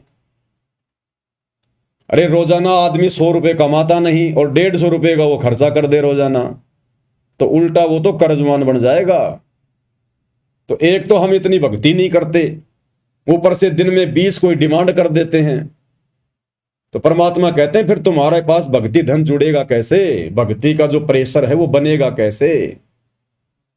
इसलिए अपने गुरु को अंतर्यामी समझकर, सर्वज्ञ जानी जान समझकर कि उन्हें मेरे ऊपर आने वाली समस्याओं का पहले से ही पता है। जिस प्रकार एक छोटा सा बच्चा 2 साल का, 3 साल का, वो पूर्णतया अपने माता पिता के ऊपर आश्रित होता है। अपने माँ और बाप के अलावा वो किसी को नहीं जानता, किसी को नहीं पहचानता। छोटा सा बच्चा दूसरी औरत उसको ले ले तो रोने लग जाता है और उसकी माँ की आवाज सुनते उसकी गोद में तुरंत दूध पीने लग जाएगा, शांत हो जाएगा, क्योंकि वो केवल अपने माँ बाप को ही पहचानता है, वो संसार को नहीं देख रहा। तो जब हम उस बच्चे की तरह आश्रित हो जाएंगे और जब कोई सर्दी आती है तो उसके माता पिता फिर उसके लिए पहले से ही सारी व्यवस्था कर देते हैं। माता पिता को पता होता कि आगे सर्दी आने वाली है या गर्मी आने वाली है, बच्चे को हल्के कपड़े चाहिए, भारी कपड़े चाहिए, जूते चाहिए, टोपा चाहिए, जैकेट चाहिए, क्या चाहिए। तो बच्चा नहीं बोलता और ना बच्चे को पता, लेकिन माता पिता को पता है, क्योंकि बच्चा माता पिता पे आश्रित है। तो इसी प्रकार हमें नहीं पता हमारे कर्म की कौन सी मार कौन से रास्ते से आ जाएगी, वो कब आ जाएगी, लेकिन हमारे बाप को पता है, हमारी माँ को पता है, सतगुरु रामपाल जी भगवान को पता है तमेव माता च पिता तमेव, तमेव बंधु च सखा तमेव, तमेव विद्या च द्रविणम तमेव, तमेव सर्व मम देव देव। लेकिन ये हमारी मदद कब करेंगे? जब हम उस बच्चे की तरह संसार को ना देखकर, संसार को ना पहचान कर केवल अपने गुरुदेव भगवान को ही सब कुछ जानेंगे, सब कुछ मानेंगे। जब हम उन पर आश्रित हो जाएंगे और अपना तन मन धन अपना शीश हम अपने गुरुदेव भगवान के ऊपर समर्पित कर देंगे कि गुरुदेव अब आपके अलावा मेरा इस नश्वर संसार में कोई नहीं है मालिक, आप ही मेरे आगे, आप ही मेरे पीछे, दाएं बाएं ऊपर नीचे दसों दिशाओं में केवल आप ही हो परमात्मा। मेरे रक्षक भी आप ही हो और परमात्मा अगर मेरे भक्षक बनो तो भी आप ही बनना, मुझे काल के हाथ ना लगने देना। और एक शब्द के माध्यम से फिर हमें पूज्य गुरुदेव भगवान ने कि कितना समर्पित होना चाहिए हमने गुरु की पहचान होने के बाद उनके ऊपर, और फिर गुरु क्या करेगा, किस कदर फिर हमारी खैर और खबर रखेगा। सतगुरु महिमा शब्द संग्रह, शब्द नंबर है 29, पेज नंबर 79। तन मन शीस ईस अपने पे, तन मन शीस ईस अपने पे, पैलम चोट चढ़ावे जब कोई राम भगत गति पावे हो जी, तब कोई राम भगत गति पावे हो जी। तन मन शीस ईस अपने पे, तन मन शीस ईस अपने पे, पैलम चोट चढ़ावे जब कोई राम भगत गति पावे हो जी, तब कोई राम भगत गति पावे हो जी। तन मन शीस, अब इसमें सब कुछ आ गया, एक प्रकार से जीवित मरना हो गया। जिसने अपना तन, अपना मन और अपना शीस यानी अपनी इच्छाएं, अपना दुख दर्द, अपनी सारी सोच, अपनी चिंता, सब कुछ अपने गुरुदेव को अर्पित कर दी, समर्पित कर दी कि मरना आपके चरणों में, जीना आपके चरणों में। ईस अपने पे, अपने गुरु को ही अपना इष्ट मानकर, अपना ईश मानकर, अपना भगवान मानकर, इष्ट मानी भगवान, इष्ट मानी जो पूज्य देव होता है, वो मानकर जब हम समर्पित हो जाएंगे फिर गुरुदेव हमें अपनी गोद में बैठा लेंगे। पैलम चोट चढ़ावे, बिल्कुल समर्पित कर दे। जब कोई राम भगत गति पावे, तब कोई राम भगत, कौन राम भगत? सतगुरु रामपाल जी का भगत। असली राम तो ये है, राम राम शब जगत बखाने, आदि राम कोई बिरला जाने। अब रामचंद्र जी जो कि त्रेता युग में आए थे, विष्णु जी के अवतार, राजा दशरथ के बेटे, उनका तो केवल शरीर का नाम था रामचंद्र, राम। असल में वो राम नहीं थे, उनमें गुण राम के नहीं थे, वो तो केवल उनकी पहचान थी, उनका नाम था राम। जैसे किसी का श्याम, किसी का राम, उनके पिता का दशरथ, ऐसे ही उनके शरीर की पहचान थी, उनमें गुण राम का एक भी नहीं था, एक भी। वो समस्त गुण उस कबीर देव जो असली राम है, आज धरती पर सतगुरु रामपाल जी के रूप में प्रकट हैं। ये है वो राम। जब कोई राम भगत गति पावे हो जी, तब मोक्ष होगा आत्मा का। भाई सतगुरु तिलक अजपा माला, युगत जटा रखवावे। सतगुरु तिलक अजपा माला, युगत जटा रखवावे। जत को पीन सत्य का चोला, भीतर भेख बनावे। जब कोई राम भगत गति पावे हो जी, जब कोई राम भगत गति पावे हो जी। क्या कह रहे हैं? एक सच्चे भगत ने, सत्य सेवक ने सत्सेवक का मतलब होता है सच्चा भगत। सत्य यानी सच्चा, दृढ़, मर्यादाओं का पक्का, और सेवक यानी सतगुरु का भगत। तो कहते हैं जो सत्सेवक होगा, जो सच्चा भगत होगा, सतगुरु तिलक, वो अपने गुरुदेव भगवान को सर्वोपरि रख के चलेगा।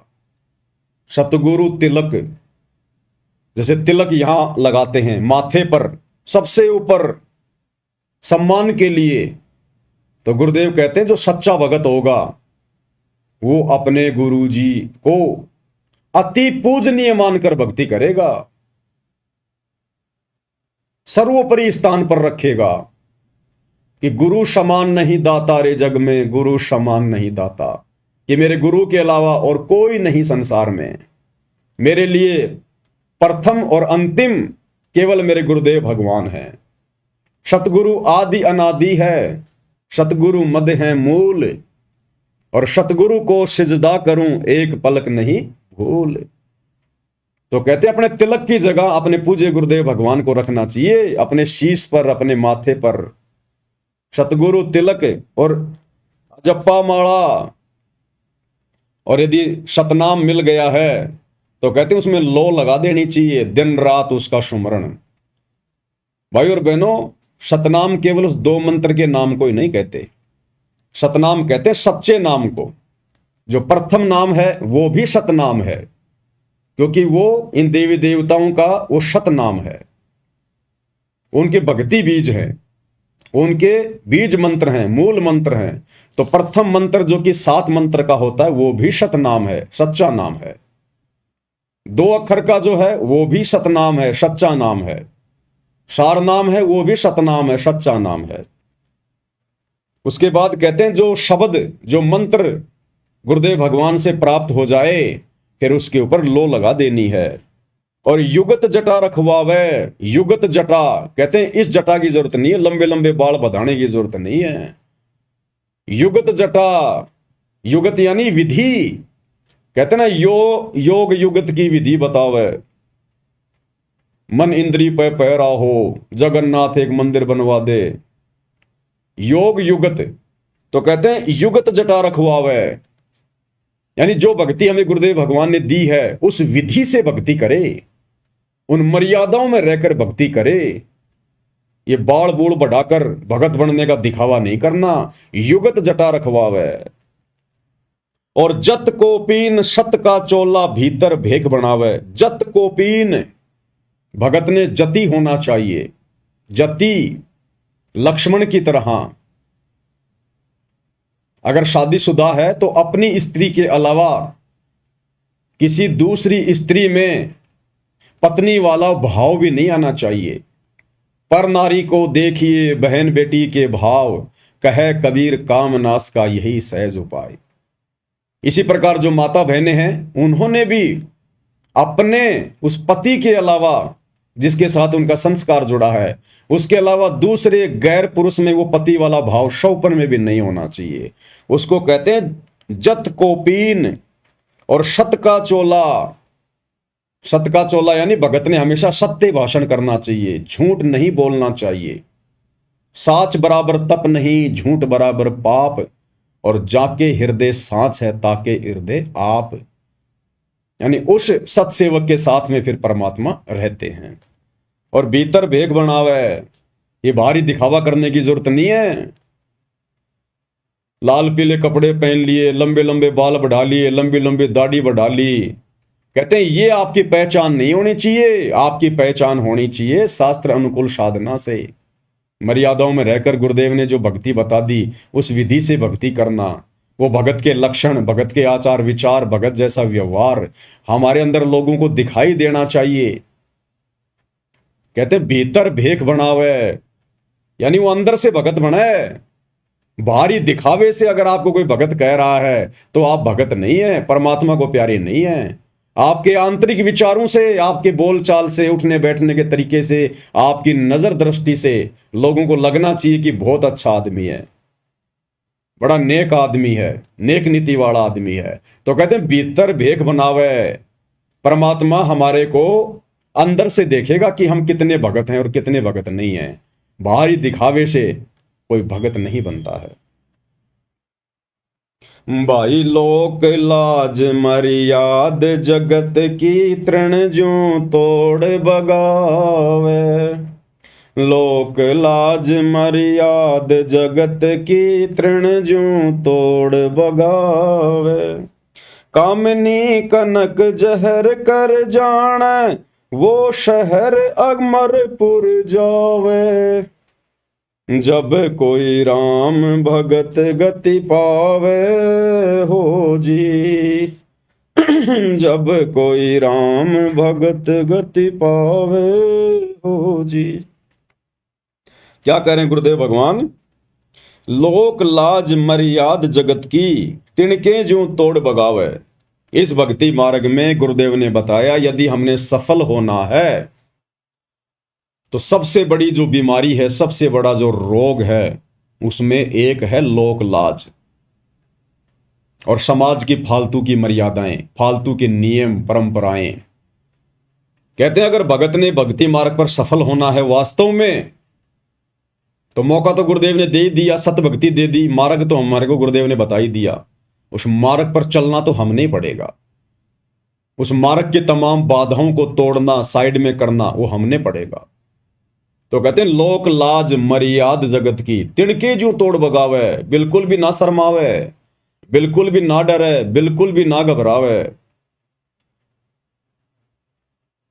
अगर हम जिस परिवार में रह रहे हैं, जिस समाज में रह रहे हैं, रिश्तेदारी, अगर हमारी मर्यादाओं के बीच में अगर उनकी कोई परंपरा बाधा बन के खड़ी होती है जहां हमारी मर्यादा टूटनी हो, कहते हैं कोई शर्म नहीं करनी, चाहे जीजा हो, चाहे फूफा हो, चाहे साड़ा हो, चाहे मामा हो, कोई भी हो, हाथ जोड़ लेने। लड़ाई झगड़ा नहीं करना, मनमुटाव नहीं करना, ऊंचा नहीं बोलना, आधीन भाव से कि भाई देखो मैं तो उपदेशी हूं, आप लोगों को पता ही है, मैंने उपदेश ले रखा गुरुदेव का और ये हमारी मर्यादाओं में नहीं है, मैं इसमें आपका कोई सहयोग नहीं कर सकता, माफी चाहता हूं। फिर वो चाहे नाराज हो चाहे प्रसन्न हो, वो अगले का काम है। हमने वहां से तुरंत बैक हो लेना है, उन समाज की मर्यादाओं से बिल्कुल हट जाना है। और अगर लोक लाज में आ गए, शर्मा शर्मे में आ गए, दबाव में आ गए, अब लोक लाज में शर्मा शर्मे में आकर मर्यादा वो ही तोड़ेगा जो ज्ञान अच्छे से नहीं समझेगा। और मर्यादा टूटी तो फिर गए हम काम से, सावधानी हटी दुर्घटना घटी। मर्यादा तो सबसे ज्यादा कंपलसरी बताई गुरुदेव भगवान ने। और गुरुदेव भगवान ने बताया कि लोक लाज करना भी मर्यादा तोड़ने में आता है। मर्यादा तोड़ने में, जैसे हमारे घर पर कोई रिश्तेदार आ गया, उसको पता है या नहीं पता है कि हम भगत हैं या नहीं हैं, और घर पर आकर अगर उसने बीड़ी का बंडल निकाल लिया बीड़ी पीने के लिए, और आप और हमें पता है कि हम भगत हैं, हमारे घर में परमात्मा का दरबार लगा हुआ, ये सारी चीजें वर्जित हैं, और फिर भी यदि आप लोक लाज में आकर कि मैं कहूंगा तो फूफा जी क्या सोचेंगे, फूफा जी पता नहीं क्या क्या बोलेंगे, उस लोक लाज में आकर यदि हम चुपचाप रहे और उसको बीड़ी पीने दी, तो गुरुदेव कहते हैं कि वो भी तुम्हारी मर्यादा टूटने में आता है। मर्यादा टूटने में कि तुमने उसको रोका क्यों नहीं, टोका क्यों नहीं। और गुरुदेव ने बताया कि इस मामले में जो बच्चे होते हैं ना, वो एक नंबर होते हैं, एक नंबर। बच्चों को कोई लोकलाज का भय नहीं होता, बच्चों को कोई डर नहीं होता कि फूफा जी क्या सोचेगा, मामा जी क्या सोचेगा। वो मुंह के ऊपर बोल देते, मुंह के ऊपर। एक सत्संग में गुरुदेव ने बताया कि लोक लाज करना भी मर्यादा खंडित करने में आता है, मर्यादा खंडित करने में। देखता हूं अगर मिलेगा तो।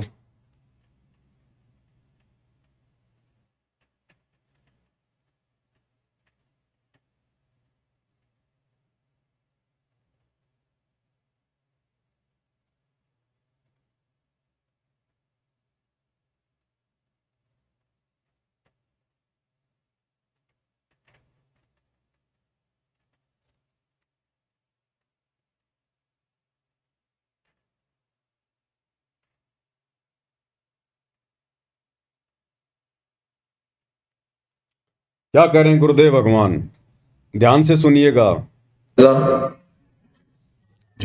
तो अब ऐसा निर्मल ज्ञान पूरे विश्व में फैलेगा।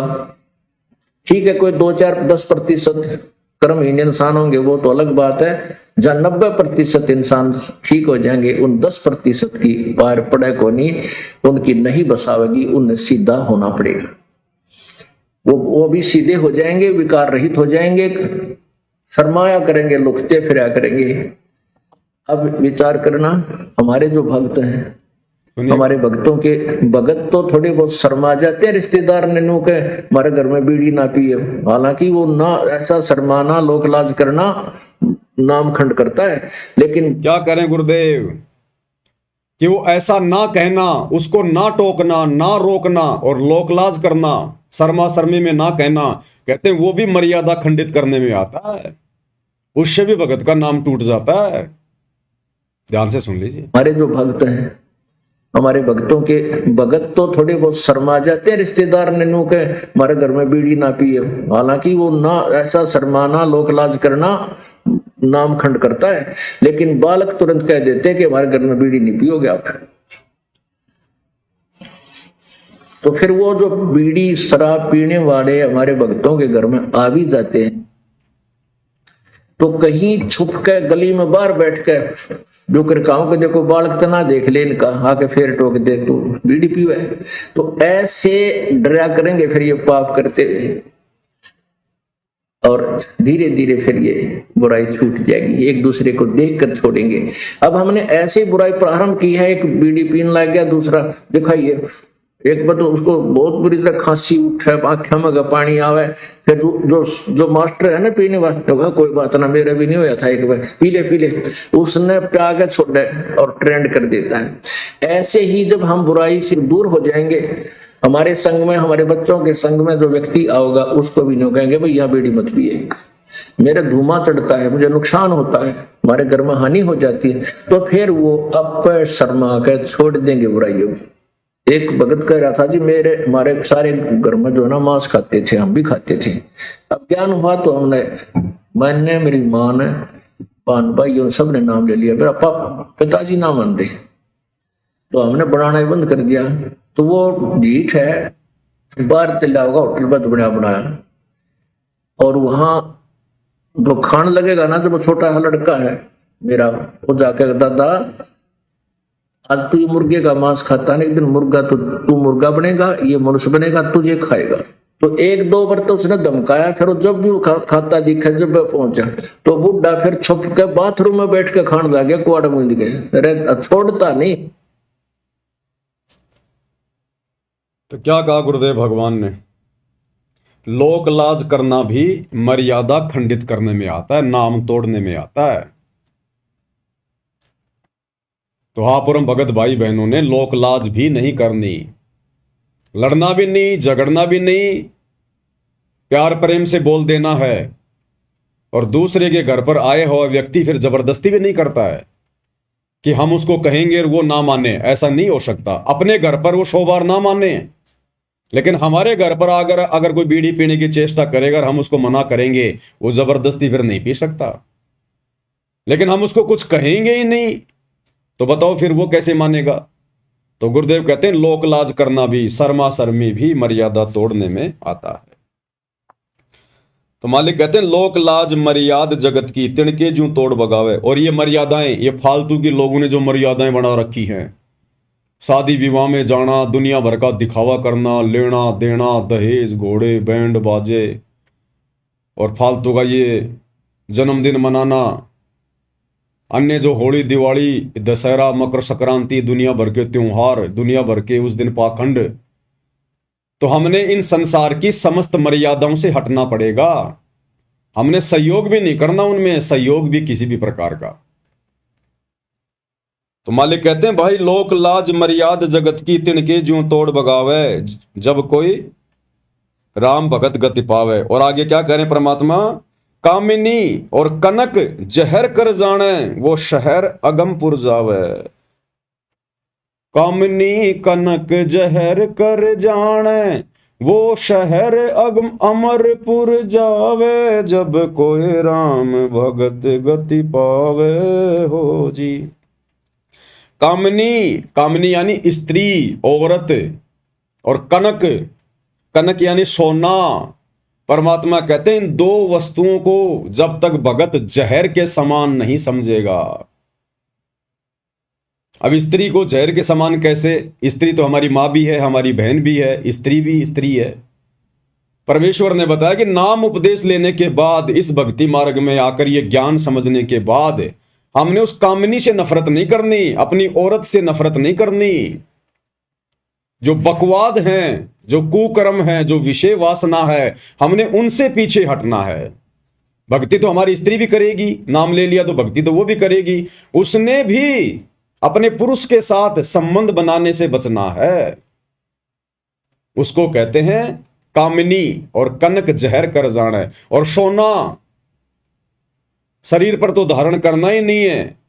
गुरुदेव ने बताया अगर घर में भी सोना है तो उसको भी निकाल दो, बेच दो, वो पैसा किसी दूसरे काम में ले लो या मालिक की सेवा में लगा दो। सोना तो हमने घर में भी नहीं रखना, क्योंकि सोने में काल का निवास है। ईमान बड़ाई पैदा करेगा। दिखावे के लिए तो लोग इतने महंगे महंगे सोने चांदी के जेवरात वगैरह लेते हैं, और वो कौन सा दूध देता है बताओ? सिर्फ दिखावे के लिए। तो ये दिखावा तो परमात्मा से सैकड़ों कोस दूर करता है भगत को। तो परमेश्वर कहते हैं ये दो वस्तुएं भक्ति मार्ग में जहर के समान है। कामिनी कनक जहर कर जाने, वो शहर अमरपुर जावे, वही भगत आत्मा सतलोक का दरवाजा देख सकती है जो इन दोनों से दूर होगी।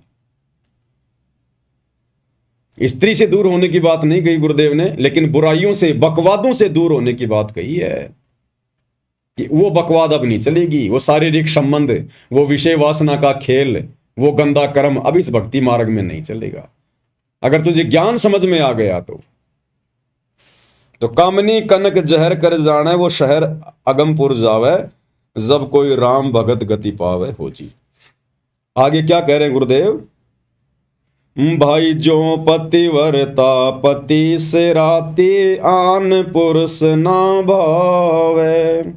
जो पतिव्रता पति से राती, आन पुरुष ना भावे। बस पिहर में सुरत पिरत में, न्यों कोई ध्यान लगावे। जब कोई राम भगत गति पावे हो जी, जब कोई राम भगत गति पावे हो जी। भाई जो पतिव्रता पति से राती और आन पुरुष ना भाव है। जैसे एक पतिव्रता स्त्री, औरत, केवल वो अपने पति से ही रति क्रिया करती है। राति यानी रति क्रिया, शारीरिक संबंध। जो पतिव्रता पति से राती, आन पुरुष ना भाव है। गैर पुरुष, गैर मर्द, चाहे कोई कितना ही सुंदर हो, कितना ही धनी हो, कितना ही पहलवान हो, चाहे कोई सोने का बना के क्यों ना खड़ा कर दिया जाए, कहते जो पतिव्रता स्त्री होती है, बहन बेटी होती है, वो उसकी तरफ उस पति वाले भाव से आंख उठाकर भी नहीं देखती, आंख उठाकर भी, तब वो अपने पति को प्यारी लगती है। तो इसी प्रकार इस सतभक्ति मार्ग में आने के बाद सबसे पहले तो हमें हमारा जो पति है, जो परमेश्वर है, इष्ट है, वो समझ में आना चाहिए। और जब समझ में आ गया कि हमारा गुरु ही स्वयं कबीर भगवान है, सो छल छिद्र करके आप और हम तक ये ज्ञान पहुंचा रहा है, काल के साथ आंख मिचोली खेलते हुए आज यहां पर लीला कर रहे हैं, तो उसके बाद हमने अपने गुरु के अलावा इष्ट रूप में किसी को भी जगह नहीं देनी है, सौपन में भी नहीं। चाहे कोई कितना ही सुंदर हो, कितना ही कुछ भी हो, कितना ही लोभ दे या प्रलोभन दे, कुछ भी करे, एकमात्र सतगुरु रामपाल जी परमेश्वर जी के अलावा शौपन में भी हमने किसी और का बखान नहीं करना, और की महिमा नहीं करनी, और का गुणगान नहीं करना। अब ये पतिव्रता वाला भाव भी केवल साध संगतियों में ही शुरू है। सतलोक आश्रमों से जुड़े हुए 90% भाई बहन अभी पतिव्रता पद पर नहीं है। उन्हें तो परिभाषा का नहीं पता कि पतिव्रता पद क्या होता है। वे अपने गुरु को अपना इष्ट नहीं मानते, अपना पति परमेश्वर नहीं मानते। आज भी वे अपना पति, अपना भगवान, अपना कबीर, उस दाढ़ी मूंछ वाली कागज की समझे जाने वाली कबीर जी की नकली फोटो को मान रहे हैं। और हर साल जून के महीने में उसका प्रकट दिवस मनाते हैं। अगर अपने गुरु को ही असली कबीर मान लिया होता, रियल कबीर मान लिया होता, यदि पतिव्रता पद पर आ गए होते, तो आत्मा सोचेगी भी नहीं उस दाढ़ी मूंछ वाली कबीर जी की फोटो को परमात्मा मानने की या उसका प्रकट दिवस मनाने की। जैसे हम सत्सेवक भाई बहनों ने उस दाढ़ी मूंछ वाली कबीर जी की समझे जाने वाली नकली मुर्दा बेजुबान फोटो को घर से बाहर निकाल दिया। ना हम अपने दरबार में रखते, ना लॉकेट में रखते, ना घर की दीवारों पर रखते, कहीं नहीं रखते। हम तो शौपन में भी वो चेहरा याद नहीं करते, अपने गुरु के अलावा, अपने इष्ट के अलावा। और इन आश्रमों में सतगुरु रामपाल जी को तो बहुत बाद में याद किया जाता है। उन्हें तो केवल एक मानुष मानकर छोड़ दिया, केवल अपना गुरु मानकर छोड़ दिया, एक संत श्रेणी में लेकर छोड़ दिया, और भगवान मान रहे हैं उस दाढ़ी मूंछ वाली फोटो को। 12वें पंथ की भक्ति कर रहे हैं, 12वें पंथ की व्यभिचारणी भक्ति, वैश्या भक्ति। वैश्या उस स्त्री को कहते हैं जिसके अनेक पति होते हैं। तो इसी प्रकार इन सतलोक आश्रमों से जुड़े हुए भाई बहन व्यभिचारणी भक्ति कर रहे हैं। इनका एक पति नहीं है। आप इनके घर पर जाकर देखिए, जहां पर इन्होंने अपना दरबार लगाया होता है, उस दरबार में आपको 5-5 पति मिलेंगे, 5-5 फोटोएं। महाभारत की द्रौपदी बनकर ये लोग भक्ति कर रहे हैं। एक कोने में आपको दाढ़ी मूंछ वाले कबीर जी मिलेंगे, एक कोने में आपको गरीबदास जी मिलेंगे, नीचे वाले कोने में आपको दादा गुरु जी मिलेंगे, इधर वाले कोने में आपको पंडित चिदानंद जी मिलेंगे, और बीच में चौकी पर सतगुरु रामपाल जी बैठे हुए हैं। और उस फोटो को अपने दरबार में रखते हैं, उसके आगे ज्योत जलाते हैं, दंडवत करते हैं। अरे कितनों को दंडवत करोगे, कितनों को अपना इष्ट मानोगे? इसको कहते हैं व्यभिचारणी भक्ति। असल में जब आत्माओं को यह ज्ञान हो जाएगा तो दाढ़ी मूंछ वाली कबीर जी की समझे जाने वाली फोटो को ना तो अपने घर पे रखेगा, ना दरबार में रखेगा, ना उसका कबीर प्रकट दिवस मनाएगा। गरीबदास जी का भी बोध दिवस नहीं मनाएगी वो आत्मा, जिस आत्मा को यह तत्व ज्ञान हो जाएगा। और ना गरीबदास जी की फोटो को अपने घर पे रखेगा। हमने केवल गरीबदास जी की वाणियों से मतलब है, गरीबदास जी के ग्रंथ से मतलब है। अब वाणियां तो गुरुदेव हमारे को आदरणीय नानक जी की भी सुनाते हैं, तो क्या नानक जी की फोटो भी हम अपने दरबार में रखने लग जाएं? गुरु ग्रंथ साहिब को भी गुरुदेव भगवान हमें दिखाते हैं, पढ़ाते हैं, तो क्या नानक जी की फोटो घर पर रखने लग जाएं? या नानक जी का कोई जन्मदिन या कोई बोध दिवस मनाने लग जाएं क्या? वाणियां तो गुरुदेव हमारे को दादू जी की भी सुनाते हैं, तो क्या दादू जी की फोटो बनवा कर अपने दरबार में रखें? दादू जी का बोध दिवस मनाएंगे हम? हमने केवल उन महापुरुषों की वाणियों से मतलब है, उनकी शक्ल सूरत से मतलब नहीं है, उनके जन्मदिन या बोध दिवस से हमें कोई मतलब नहीं है। और यदि हम गरीबदास जी का बोध दिवस मनाते हैं, इसका मतलब अभी हमें ज्ञान नहीं है, अभी हम पतिव्रता पद पर नहीं है, अभी हम वैश्या भक्ति कर रहे हैं। एक सत्संग में गुरुदेव भगवान ने आदरणीय गरीबदास जी की फोटो को भी कचरे में डालने की बात कही है, कूड़े करकट में डालने की बात है। जिन गरीबदास जी को आप जी इन आश्रमों में बोध दिवस मना रहे हो, अपने पति के समान मान रहे हो, क्या कहा गुरुदेव भगवान ने? एक सत्संग में बताया गुरुदेव जी ने,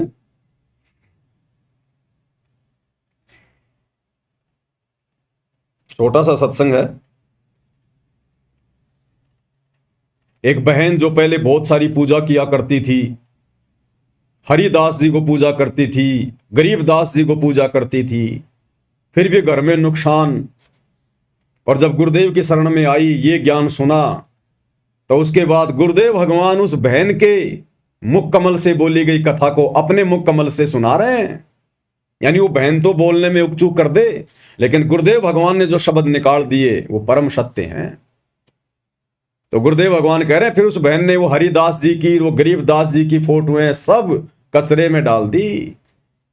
अगर गरीबदास जी आप और हमारे लिए, हम 13वें पंथ की आत्माओं के लिए अगर वो पूजनीय होते, तो गुरुदेव गरीबदास जी की फोटो के लिए तो बोल देते कि भाई कम से कम गरीबदास जी को तो तू कचरे में ना डालती। लेकिन गुरुदेव खुद अपने मुख कमल से बोल गए इसको कहते हैं शब्द सैन सतगुरु की पहचान है, पावे अटल सुहाग रे। हमने गुरुदेव के संकेतों को ही समझना पड़ेगा। परमात्मा संकेत ही छोड़ेंगे और संकेतों को वही समझेगा जो गुरुमुख होगा, जिसको तत्व भेद होगा। तत्व भेद एक न्यारा रे साधु भाई, तत्व भेद एक न्यारा, और समझेगा कोई गुरुमुख प्यारा, तत्व भेद एक न्यारा। तो क्या कह रहे हैं गुरुदेव भगवान? रोटी खा के बच्चे को खाना खिलाया, मैंने खाना बना रही थी, और वो अपना मोटरसाइकिल उठा के चला गया प्रतिदिन की तरह। अपने साथी को लिया जो साथ ही मकान था थोड़ी दूरी पे, तो चले गए। मैंने वो 2-4 रोटियां और बनाई।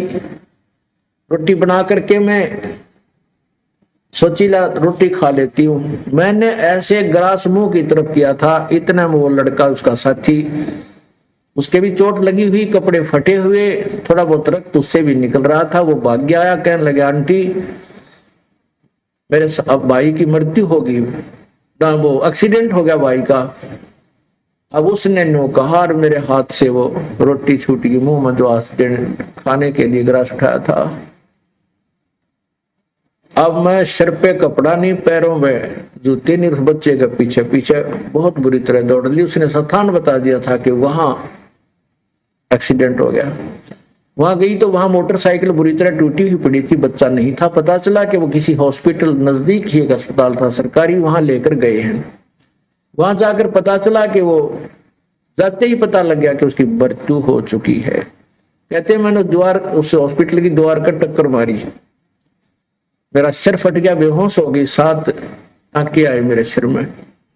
उसके बाद रो रो का बुरा हाल हो गया।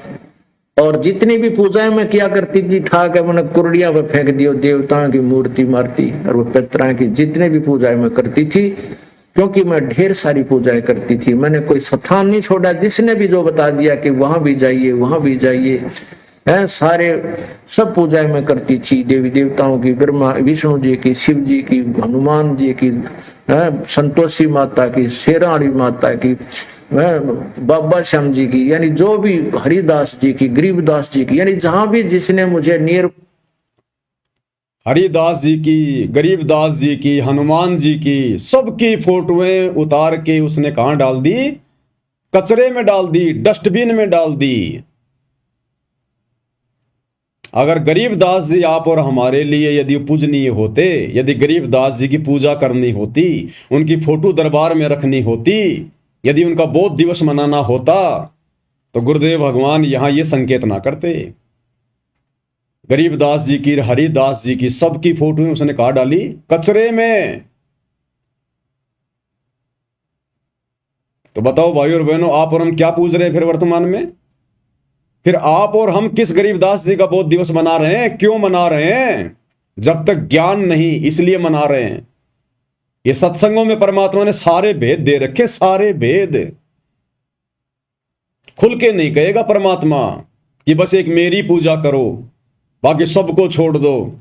और वाणी में कह दिया कि एक के सादे सब सदे, सब सादे सब जाए, और माली सींचे मूल को फले फूले अगाए। और स्पष्ट कर दिया, गुरु समान नहीं दाता रे जग में, गुरु समान नहीं दाता। अब इससे ज्यादा और क्या कहेंगे? हम जानवर नहीं है जो खुल के बताएंगे, नाक में नात डाल के समझाएंगे। ये तत्व ज्ञान इसीलिए दिया है और मनुष्य जन्म इसीलिए दिया है ताकि हम संकेतों को समझ जाएं। तो क्या कह रहे हैं गुरुदेव? हरिदास और गरीबदास जी की फोटो भी उस बहन ने कहां डाली? कचरे में। इसी प्रकार वो दाढ़ी मूछ वाली, वो कबीर जी की समझे जाने वाली नकली फोटो, इन सब का स्थान कहां है? वो कचरा।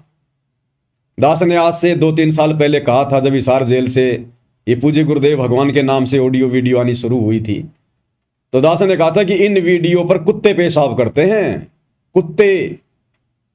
तो एक भाई था जयपुर का, बड़ा आग बबूला हो गया, जैसे सारा ज्ञान उसी को समझ में आ गया हो, और उस बात को लेके वो 10-20 सत्सेवकों को तोड़ के ले गए अपने साथ मैनेजमेंट में कि ये तो गुरु जी की फोटो के ऊपर कहता कि कुत्ते मूतते हैं।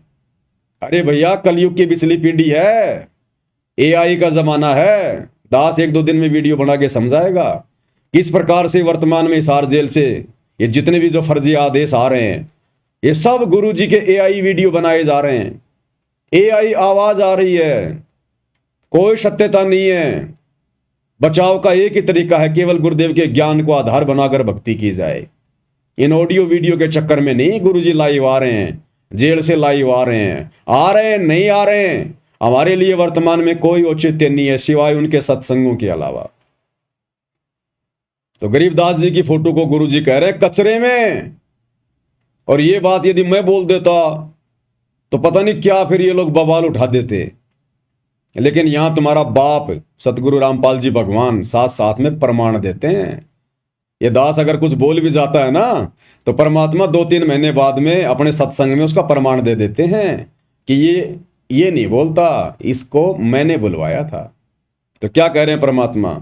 हरिदास जी की, गरीबदास जी की, सबकी फोटोओं को कचरे में डालने की बात कर रहे हैं। मारती और वो तरह की जितने भी पूजाएं मैं करती थी, क्योंकि मैं ढेर सारी पूजाएं करती थी, मैंने कोई स्थान नहीं छोड़ा। जिसने भी जो बता दिया कि वहां भी जाइए वहां भी जाइए, है सारे सब पूजाएं मैं करती थी। देवी देवताओं की, ब्रह्मा विष्णु जी की, शिव जी की, हनुमान जी की, संतोषी माता की, शेराणी माता की, बाबा श्याम जी की, यानी जो भी हरिदास जी की, गरीबदास जी की, यानी जहां भी जिसने मुझे नियर बाई बताया मैं उड़े जाया करती कि हे भगवान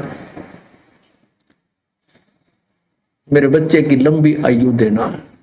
परमात्मा कहते हैं कि जो खावे ताको, जो बक्षक ताको विश्वासा, और जो रक्षक उसते ये फिरे उदासा। जो इनको खाता है, जो भक्षक है, उसको तो ये भगवान मान रहे हैं काल को तो, और जो रक्षक है कबीर परमात्मा, उससे उदास फिरते हैं, कहते ना तू भगवान नहीं। तो सुन लिया भाई और बहनों, पूज्य गुरुदेव भगवान के मुख कमल से दास अपनी तरफ से कुछ नहीं बोलता है, या जो भी परमात्मा बुलवाते हैं अपनी सत्य प्रेरणा के आधार से बुलवाते हैं, और समय आने पर परमात्मा फिर उसका प्रमाण भी देते हैं। अब कई जो नए नए भगत भाई बहन होते हैं इस ज्ञान को इतना समझ नहीं पाते। जो लोग ज्यादा शाणे हैं, चतुर हैं, उनको भ्रमित कर देते हैं।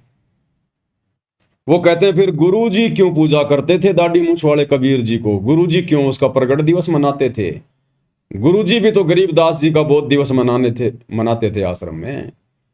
भाई आप और हम गुरुजी नहीं हैं, वो काम गुरुजी किया करते थे। आप और हम जीव हैं। इस 21 ब्रह्मांड के जो कर्म है आप और हमारे ऊपर लागू हैं, गुरु के ऊपर लागू नहीं है। परमेश्वर अपनी वाणी में कहते हैं शिष्य पूजे गुरु आपना, कि जो शिष्य होता ना उसने केवल अपने गुरु की ही पूजा करनी चाहिए। शिष्य पूजे गुरु आपना और गुरु पूजे सब साध। और जो गुरु होता है वो सबकी पूजा करेगा। गरीबदास जी को भी पूजेगा, कबीर जी को भी पूजेगा, मुनिंद्र को भी पूजेगा, अपने गुरु को भी पूजेगा, सबको पूजेगा। तो कहते हैं शिष्य पूजे गुरु अपना। शिष्य का धर्म केवल यही है, अपने गुरु की पूजा करे और किसी के ना करे। और गुरु पूजे सब साध, क्योंकि गुरु ने तो आपको भक्ति समझानी है, आपको भक्ति मार्ग पर लगाना है। गुरु के ऊपर कोई काल का नियम, कोई कर्म लागू नहीं है। वो केवल नियमों में रहने की भूमिका करता है। तो उसने तो हमारे को सभी महापुरुषों की वाणियां समझानी है, ज्ञान समझाना है। गुरु तो सबका ही जो है वो पूजा पाठ करेगा, जो मर्जी करेगा। लेकिन भगत के लिए क्या आदेश है? शिष्य पूजे गुरु अपना और गुरु पूजे सब साध। कहे कबीर उन दोनों का मता बड़ा अगाध। कहते हैं उस गुरु के पूजने में और शिष्य के पूजने में, उन दोनों के बीच में बड़ा अंतर है, बड़ा भेद है, बड़े नियम है, बड़ी मर्यादा है। तो गुरु किसको पूज रहा है, गुरु क्या कर रहा है, वो हमारे लिए मायने नहीं रखता। हमने गुरु की जो करनी है उसको देख के नहीं चलना। गुरु की जो कथनी है, गुरु ने जो कथनी, जो कथ दी अपने सत्संगों के माध्यम से, हमने उसको आधार बना के चलना है, उसको भक्ति करनी है। तो गुरु ने कह दिया सब साध है कि भाई मालिक की जो वाणी है कि एक के साधे सब सदे और सब साधे सब जाए और माली सींचे मूल को फले फुले गाए। तो हमने केवल एकमात्र अपने गुरुदेव की ही पूजा करनी है, उन्हीं को साधना है। उनकी साधना में, उनकी पूजा में सबकी पूजा आ गई। अगर हम पेड़ की, अगर हम जड़ की पूजा करेंगे, जड़ में अगर हम खाद डालेंगे, पानी डालेंगे, तो वो खुराक पूरे पेड़ को जाएगी। हमने अलग से टहनियों को खाद देने की जरूरत नहीं है, और जो टहनियों को खाद देगा लोग उसको मूर्ख कहेंगे। हमने उनकी पत्तियों में खाद डालने की जरूरत नहीं, पानी डालने की जरूरत नहीं है। अगर कोई डालता है तो उसको लोग मूर्ख कहेंगे। उस पेड़ की जड़ में ही हमने पानी डालना होगा, खाद डालनी होगी, और कहीं नहीं। तो इसी प्रकार यदि हमने भक्ति पर सफल होना है, मोक्ष प्राप्त करना है, तो एकमात्र जो भक्ति की जड़ है, जो भक्ति का मूल है, सतगुरु, हमने केवल उन्हीं की पूजा करनी है, उन्हीं की सेवा करनी है। अन्य ना गरीबदास जी की, ना दाढ़ी मूछ वाले कबीर जी की, ना हमारे दादा गुरु जी के, ना पंडित जो है चिदानंद जी के, ना किसी और की। उन महापुरुषों की वाणियां यदि हमारे लिए उपयोगी हैं, भक्ति में सहयोगी हैं, तो हमने उनकी वाणियों का सहारा लेना है, उनकी फोटोओं का सहारा नहीं लेना। उनके जन्मदिन और उनके वो प्रकट दिवस और उनके वो बोध दिवस नहीं मनाने हमने, अन्यथा फेल हो जाएंगे फिर भक्ति मार्ग पर। तो परमेश्वर कहते हैं, जो पतिव्रता पति से राती, आन पुरुष ना भावै। हमने भी उसी पतिव्रता स्त्री की तरह भक्ति मार्ग पर पतिव्रता आत्मा का रोल निभाना है। अपने गुरु के अलावा हमने शौपन में भी किसी और अन्य देव या महापुरुष या साधु संत की तरफ आंख उठा के भी नहीं देखना। एक बात बताइए, जब हम भाई बहन नाम उपदेश लेते हैं, तो आजकल तो पता नहीं ये आश्रम वाले नियम बताते हैं कि नहीं बताते हैं, लेकिन जब हमने सतलोक आश्रम बरवाड़ा से नाम उपदेश लिया था, और वैसे भी जब हम डीवीडी से नाम उपदेश जब हम लेते हैं, तो गुरुदेव भगवान उसमें बताते हैं कि बच्चों, अब आपने घर पर जाकर केवल अपने परमात्मा की फोटो दरबार में रखनी है। उस दरबार में अन्य किसी भी साधु संत महात्मा की फोटो नहीं रखनी। बोलते कि नहीं बोलते गुरुजी कि आपने दरबार में अब अन्य किसी देवी देवता या साधु संत महात्मा की फोटो नहीं रखनी है। तो गरीबदास जी कौन है? अन्य साधु संत हैं, अन्य महात्मा हैं। वो 12वें पंथ के गुरु थे। अब 12वें पंथ के गुरु की फोटो हम अपने गुरु जी के बराबर में क्यों रखें? हमारे गुरु जी तो 13वें पंथ के गुरु हैं ना, हम 12वें पंथ के पंथी, हम तो 13वें पंथ के पंथी हैं। जब हमारा गुरु ही अलग है तो हम उनकी फोटो क्यों रखें? तो गुरुदेव ने तो स्पष्ट कर दिया, संकेत कर दिया कि बच्चों, दरबार में अन्य किसी भी देवी देवता और साधु संत महात्मा की फोटो नहीं रखनी। तो गरीबदास जी संती तो थे 12वें पंथ के, हमारे दादा गुरु जी संती तो थे, पंडित चिदानंद जी संती तो थे, कबीर जी की दाढ़ी मूछ वाली फोटो वो नकली फोटो, वो भी एक संत के रूप में थे, संत की भूमिका में थे, हम क्यों रखें? वर्तमान में जो महापुरुष आया हुआ है, जो हमारे गुरु हैं, जो हमें हर प्रकार से भक्ति दे रहे हैं, मर्यादाओं का पाठ पढ़ा रहे हैं, हमारे 100 काम कर रहे हैं, तो हमने तो उनके गुणगान गाने पड़ेंगे ना, उनकी महिमा करनी पड़ेगी, उनकी भक्ति करनी पड़ेगी, उनकी पूजा करनी पड़ेगी, उन्हीं को प्रथम महत्व देना पड़ेगा। अगर हमने जरा भी किसी और का बोध दिवस मना लिया, जन्मदिन मना लिया, कोई प्रकट दिवस मना लिया अपने गुरुदेव के अलावा, तो जिस प्रकार वो व्यक्ति जिसकी पत्नी उसके अलावा किसी और से भी संपर्क करती है या हंसी मजाक भी अगर करती है, और अगर वो देख लेगा तो वो उसको अपने दिल से उतार देता, दिल से। तो भाई, अगर सतगुरु के दिल से उतरना है तो पूजो सबको, 2 4 5 10 आसपास के गांव के साधु संत महात्माओं की फोटो भी रख लो। और अगर गुरु को प्रसन्न करना है, मोक्ष प्राप्त करना है, तो भाई केवल अपना गुरु और दूसरा कोई नहीं।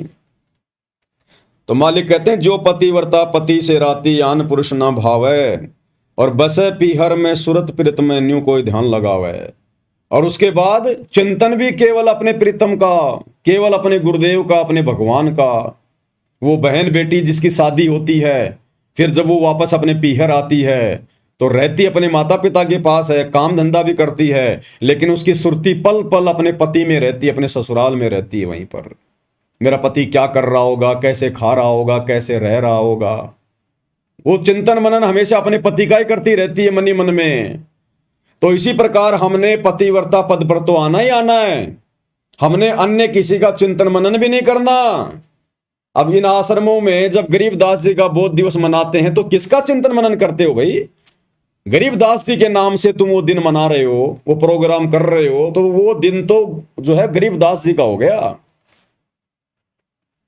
कि भगत जी आज क्यों आए, आज क्या, अरे आज गरीबदास जी का बहुत दिवस है, बंदी छोड़ का गरीबदास जी का। वो गरीबदास जी का चिंतन मनन हो गया। गुरु चाहे हमें लाख गरीबदास जी की वो कथा सुनाए, वो हमें गुरु समझा रहा है, लेकिन हमने गरीबदास जी का बोध दिवस नहीं मनाना। नहीं तो फिर ये वैश्या भक्ति में आ जाएगा, व्यभिचारणी भक्ति में आ जाएगा। गरीबदास जी का 12वां पंथ था और 12 पंथ चलाए थे काल ने। भले ही परमात्मा अपना रूप चेंज करके और गरीबदास जी के रूप में आए, लीला की, लेकिन वो पंथ तो काल का ही था। हम 13वें पंथ के पंथी हैं, हमें 12वें पंथ के गुरु से कोई लेना देना नहीं। और वैसे तो ज्ञान तो गुरुदेव कहते हैं अगर हमारे को अगर गधे से भी मिल जाए तो भी ले लेना चाहिए। गरीबदास जी की तो बात ही अलग है।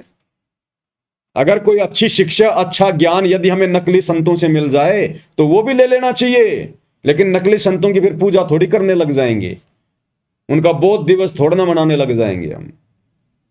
ऐसे तो फिर ना जाने परमात्मा कितने रूप में भिन्न भिन्न आए। फिर तो सतयुग में यही कबीर भगवान है, जिसको मान रहे हो कि वे 650 साल पहले आए थे कबीर जी, दाढ़ी मूंछ वाले, जिनकी तुम फोटो रख रहे हो, कबीर प्रकट दिवस मना रहे हो, तो वही कबीर जी तो द्वापर में भी आए थे करुणामय ऋषि के रूप में। बना लो एक फोटो, क्या जाता है तुम्हारा। वैसे भी तुम आजकल सारी फोटो एआई से बना रहे हो। जब से हम सत्सेवकों ने दाढ़ी मूंछ वाले नकली कबीर की फोटो फाड़ी है, तुम आश्रम वालों ने एआई से लंबी लंबी दाढ़ी मूंछ वाले गोरे गोरे से कबीर जी बना लिए, तो एक करुणामय जी भी बना लो। फिर त्रेता युग में परमात्मा ऋषि मुनिंद्र के नाम से आए थे, एक मुनिंद्र की फोटो भी बना लो। सतयुग में सतसुकृत नाम से आए थे, एक सतसुकृत वाली फोटो भी बना लो। और इनके भी बोध दिवस मनाना शुरू कर दो, तुम्हारा तो बहुत अच्छा धंधा चलेगा। तुम्हारे तो तीन जो है पाठ और बढ़ जाएंगे 3-3 दिन के, कि भाई फला फला दिन को और ऋषि करुणामय जी का प्रकट दिवस है, फिर ऋषि सुसकृत जी का प्रकट दिवस है, मुनिंदर जी का प्रकट दिवस है। अरे तुम लोगों ने मुनिंदर जी के नाम से मुनिंदर धर्मार्थ ट्रस्ट तो बना ही लिया, अरे उनका प्रकट दिवस भी मनाने लग जाओ। और उससे भी जी ना भरे तो मुनिंदर जी का निर्वाण दिवस, सतसुकृत जी का निर्वाण दिवस, करुणामय जी का निर्वाण दिवस, वो भी मनाने लग जाओ। तो ये व्यभिचारणी भक्ति है, वैश्या भक्ति है, इससे गुरु प्रसन्न नहीं होगा। तो कहते हैं हमने चिंतन मनन भी एकमात्र अपने गुरुदेव भगवान का करना है। जैसे वो पतिव्रता स्त्री बहन बेटी पीहर में रहकर भी अपने पति के विषय में ही चिंता करती रहती है। बसे पीहर में सुरत पिरत में न्यू कोई ध्यान लगावे, जब कोई राम भगत गति पावे। भाई निंदा स्तुति मान बढ़ाई, मन से मार गिरावे। निंदा स्तुति मान बढ़ाई, मन से मार गिरावे। अष्ट सिद्धि की अटक न मान, आगे कदम बढ़ावे। जब कोई राम भगत गति पावे हो जी, जब कोई राम भगत गति। निंदा स्तुति मान बढ़ाई, मन से मार गिरावे। निंदा यानी हमने भूलकर भी किसी की निंदा नहीं करनी है, किसी की चुगली नहीं करनी है, पीठ पीछे किसी के बारे में वो बातें नहीं कहनी जो बातें हम उसके मुंह पर कहने से जो है शर्माते हैं या फिर हम डरते हैं। अगर कहना है तो किसी के सामने कहो, किसी के मुंह पे कहो। जो बातें हम किसी के सामने कहने की हिम्मत नहीं कर सकते, पीठ पीछे भी मत कहो, अन्यथा वो फिर निंदा में आएगी कि वो ऐसा बोल रहा था, उसने ये कर दिया, उसने वो कर दिया। हाँ, अगर कोई सत्य बात है तो वो चाहे पीठ पीछे कहो, वो निंदा चुगली में नहीं आती। चोर को चोर कहना चाहे पीठ पीछे कह दो, चाहे सामने से कह दो, वो निंदा चुगली में नहीं आती। परमात्मा कहते हैं, वाणी है परमपिता परमेश्वर जी की, कि साचा शब्द कबीर का प्रकट किया जगमाही, और जैसे को तैसा कहे सो तो निंदा नहीं। अगर कोई भगत है, भक्ति मार्ग के विपरीत जा रहा है, भगत भाई बहनों को भ्रमित कर रहा है, तो उसके बारे में, उसकी गलतियों के बारे में अन्य भगत भाई बहनों को बताना, समझाना, वो निंदा चुगली में नहीं आता। जैसे दुनिया भर के साधु संत महात्मा नकली, गुरुदेव भगवान इनकी खाल उतारते हैं ज्ञान आधार से, वो निंदा चुगली नहीं है। ये सतलोक आश्रम वाले गुरुदेव के बेटा बेटी भाई बंधु रिश्तेदार सारे भक्ति विरुद्ध कुकर्म कर रहे हैं, हम इनके ऊपर वीडियो बनाते हैं, ये निंदा चुगली में नहीं आता है। निंदा चुगली वो है जब आप किसी से राग द्वेष ईर्ष्या करके, आप किसी से जलन करके और व्यर्थ में उसके खिलाफ भोगते हो, तो वो भगत ने नहीं करना चाहिए। उससे भगत का भी अंतःकरण जो है मैला होगा और भक्ति का भी नाश होगा। स्तुति, अगर हमारी कोई मान बढ़ाई कर रहा है, हमारी कोई महिमा कर रहा है, हमारे बारे में मीठे मीठे गीत गा रहा है, और यदि हमें सुनने को मिल गए या किसी के माध्यम से सुनने को मिल गए, तो हमने किसी की उस स्तुति से हमने गुबारी की तरफ फूलना नहीं है। हमने अपने अंदर मान बढ़ाई पैदा नहीं करनी है। जैसे कोई किसी के गले में माला डालता है, फिर वो बड़ा खुश होता है, प्रसन्न होता है, उसके नाम के जयकारे लगते हैं, या कोई किसी के बारे में ऊंची ऊंची बढ़ा चढ़ा के बातें करता है। तो इसी प्रकार हमारी चाहे कोई कितनी ही बढ़ाई क्यों ना करे, अगर हमने कोई अच्छा काम किया है, उसकी भी अगर हमारी कोई बढ़ाई कर रहा है, तो भी हमने उस बढ़ाई को अपने ऊपर नहीं लेना कि नहीं, जो भी कुछ कर रहे हैं मेरे गुरुदेव भगवान कर रहे हैं, आज उनकी रजा से ही सब कुछ हो पा रहा है, मेरी 2 कोटि के जीव की क्या औकात है। तो अगर हमारी कोई स्तुति कर रहा है, कोई महिमा कर रहा है, हमें कोई इज्जत दे रहा है, तो हमने गुबारी की तरफ फूलना नहीं है कि मेरी कोई औकात नहीं। अगर मैंने ये अच्छा काम किया है तो मेरे गुरुदेव भगवान के आशीर्वाद से, उनका ज्ञान लेने के बाद किया है, तो सारा का सारा जो क्रेडिट है, जो श्रेय है, मेरे पूज्य गुरुदेव जी को जाता है। तो हमने किसी के द्वारा की गई जो स्तुति है उससे भी हमने प्रसन्न नहीं होना है। निंदा स्तुति मान बढ़ाई, मान बढ़ाई, हमने मान बढ़ाई में नहीं आना बिल्कुल भी, अहंकार में नहीं आना बिल्कुल भी, हमने ऊपर मुंह करके नहीं चलना, अपने अंदर अहंकार भाव पैदा नहीं करना। 2 कोटि के जीव हैं, हमारी औकात क्या है गुरुदेव ने सृष्टि रचना सुनाकर बता दी। तो हमने अपनी औकात में रहना है।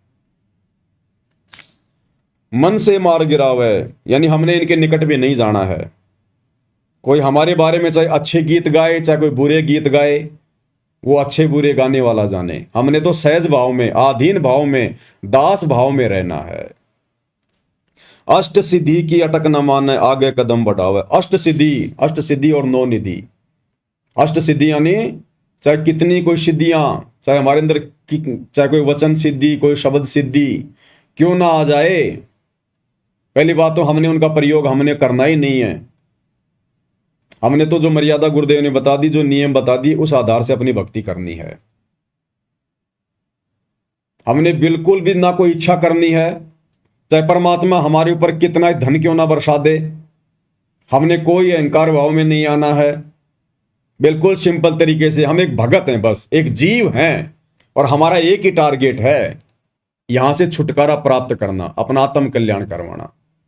तो चाहे अष्ट सिद्धि आओ, चाहे 9 निधि आओ, चाहे परमात्मा धन बरसाए, चाहे गरीबी में रखे, चाहे हमारी कोई बढ़ाई करे, चाहे बेइज्जती करे, चाहे कोई निंदा करे, हमने हर प्रकार से जीवित मरने वाली रिहर्सल करनी है।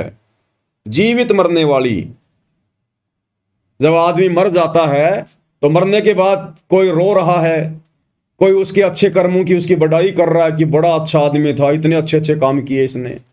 कोई रो रहा है कि हाय मेरा बेटा मर गया, मेरा बाप मर गया। साइड में 2-4 कोई मेरे जैसे कोई गाड़ियां भी निकालते रहते हैं कि अच्छा हुआ मर गया, निकम्मा आदमी, एक धेले का नहीं था। तो वो मरने वाला कोई प्रतिक्रिया नहीं देता है, चाहे कोई उसकी अच्छी गीत गाओ, चाहे बुरे गीत गाओ, वो तो मुंह फाड़ के पड़ा है। तो इसी प्रकार परमेश्वर कहते हैं जीवित मरना वही है, यो गुरु ज्ञान विज्ञान वाणी, जीवित ही जग में मरो। कि वास्तव में तत्व ज्ञान को समझना और अपने गुरुदेव के वचनों पर चलना, उनकी वाणियों पर चलना, असल में यही है कि तुम जीवित मर जाओ। और जिस दिन भगत ने अपने आप को जीवित मरना समझ लिया, जीवित मरा हुआ मान लिया, समझ लिया, उस दिन परमात्मा फिर हमारे ऊपर रजा करेंगे, दया करेंगे। फिर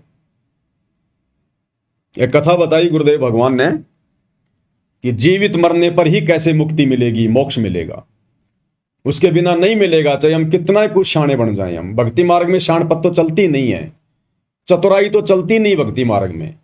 यहां तो भोला बन के, दास बन के, अधीन बन के, पागल सा बन के, मूर्ख सा बन के, तब हम यहां से मोक्ष प्राप्त कर सकते हैं। तो गुरुदेव ने बताया कि एक सेठ जी था, एक तोता पकड़ के ले आया, पिंजरे में डाल दिया, और काफी दिन हो गया। अब तोता भी काफी प्रयास कर रहा था, लेकिन पिंजरा तोता कैसे तोड़े। अब सेठ जी था सत्संगी आदमी, अब तोते ने दिमाग लगाया, तो जब सेठ सह परिवार सत्संग सुनने जाने लगा, तो तोते ने कहा कि सेठ जी एक प्रार्थना है, बता भाई। गुरुदेव से मेरी अर्ज करना, मेरी प्रार्थना करना कि गुरुदेव ऐसे ऐसे मेरे घर पर एक तोता है और उसने ये पूछा है कि मेरी मुक्ति कैसे होगी। तो बोला ये तो कोई बड़ी बात नहीं, मैं पूछ दूंगा गुरुजी से। चले गए, सत्संग सुना। आते समय सेठ जी को ध्यान आया कि तोते राम ने प्रार्थना की थी। गुरुदेव के पास गया, सारी बात बताई। अब जब वो तोते वाली बात बता रहा था सेठ जी अपने गुरुजी से, उसी समय गुरुजी एकदम चक्कर खा के गिर गए, बेहोश हो गए। अब सेठ जी ने देखा भाई ये तो गुरुजी मर गए, तेरे ऊपर हत्या का मुकदमा लगेगा। चुपचाप निकल लिया वहां से। घर पे आया, तोते ने पूछा सेठ जी मेरी प्रार्थना लगाई गुरुदेव से। सेठ ने कहा निकम्मे, काहे की तेरी प्रार्थना, मरवा देता तू मेरे को। क्या हुआ?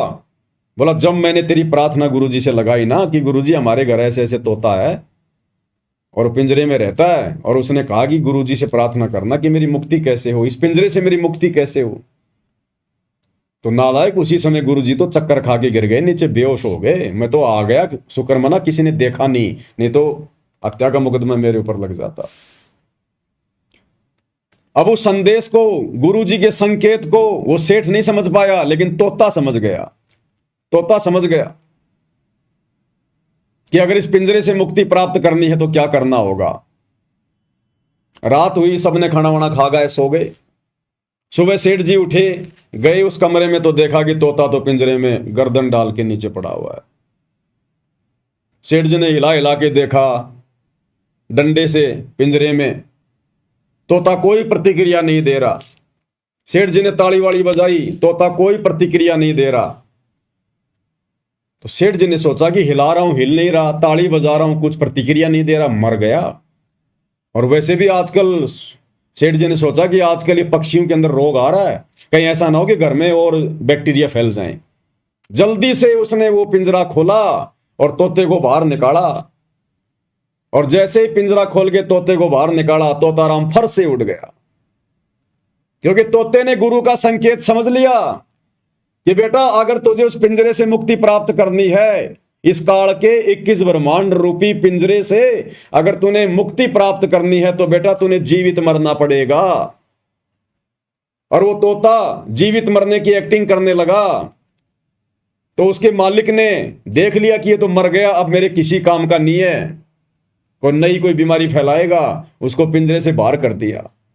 तो इसी प्रकार जब हम जीवित मर जाएंगे, संसार से उल्टा हट जाएंगे, ना कोई नाचना, ना गाना, ना बजाना, ना कोई ब्याह शादी, ना कोई डीजे, ना भात, ना छूचक, ना लेन, ना देन, ना ब्याह शादियों में कोई आडंबर, ना कोई राजनीति, ना कोई पाखंड, ना कोई समाज के साथ में यारी दोस्ती रिश्तेदारी, सादा खाना, सादा रहना, ना कोई चटपटा आहार करना, ना मन में कोई इच्छा, कोई डिमांड, ना कोई कार कोठी की इच्छा, ना कोई बड़ी नौकरी की इच्छा, ना बच्चों को MBBS बनाने की इच्छा, ना ऊंची ऊंची कॉलेजों में कोई पढ़ाने की इच्छा, ना कोई फार्म हाउस लेने की, ना कोई जमीन लेने की, ना कोई प्लॉट खरीदने की, ना कोई बिल्डिंग पे कोई बिल्डिंग बनाने की कोई इच्छा नहीं कि जो राख्यूं तो ही रहूं, जो देवो सो खाऊं, और खाने जाद खरीद हूं गुलाम तुम्हारा।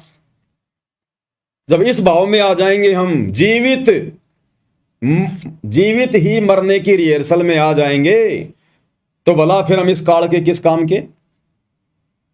भाई हमारे सूक्ष्म शरीर में फिर काल के लिए खुराक तैयार होगी नहीं। खुराक तैयार जब होगी जब हम संसार वाले सारे काम करेंगे, चटपटा खाएंगे, बाहर का खाएंगे, विषय वासनाओं में हम पड़े रहेंगे। हम काल के मतलब के तब हैं जब हम यहां पर सारे उल्टे काम करेंगे, तभी तो हमारे सूक्ष्म शरीर में वासना जमा होगी। और जब हम जीवित ही मर गए, अपने गुरुजी के वचन पर रुक गए, काल के लिए सूक्ष्म शरीर में कोई वासना जमा हो ही नहीं रही, कोई खाना खुराक जमा हो ही नहीं रही, तो काल फिर क्या करेगा? काल छोड़ देगा कि ये मेरे काम का नहीं है, ये मर गया, बेकार आदमी है। और उस बेकार को ही फिर गुरु पकड़ेगा कि अब ये मेरे काम का है। जिसको काल ने बेकार समझ के छोड़ दिया वो सतगुरु के मतलब का होता है। काल को चाहिए विकारी और सतगुरु को चाहिए निर्विकारी। तो काल हमें कब छोड़ेगा? जब हम निर्विकारी हो जाएंगे। तो काल हमारे को निर्विकारी समझकर कि मेरे को तो विकारी अंश चाहिए, मैं क्या करूंगा, इसका किसी काम का नहीं। अरे जिस मक्का के सारे दाने निकाल लिए गए हो उस मक्का को कोई सेकता है क्या? उस मक्का को कोई आग में कोई पकाता है क्या?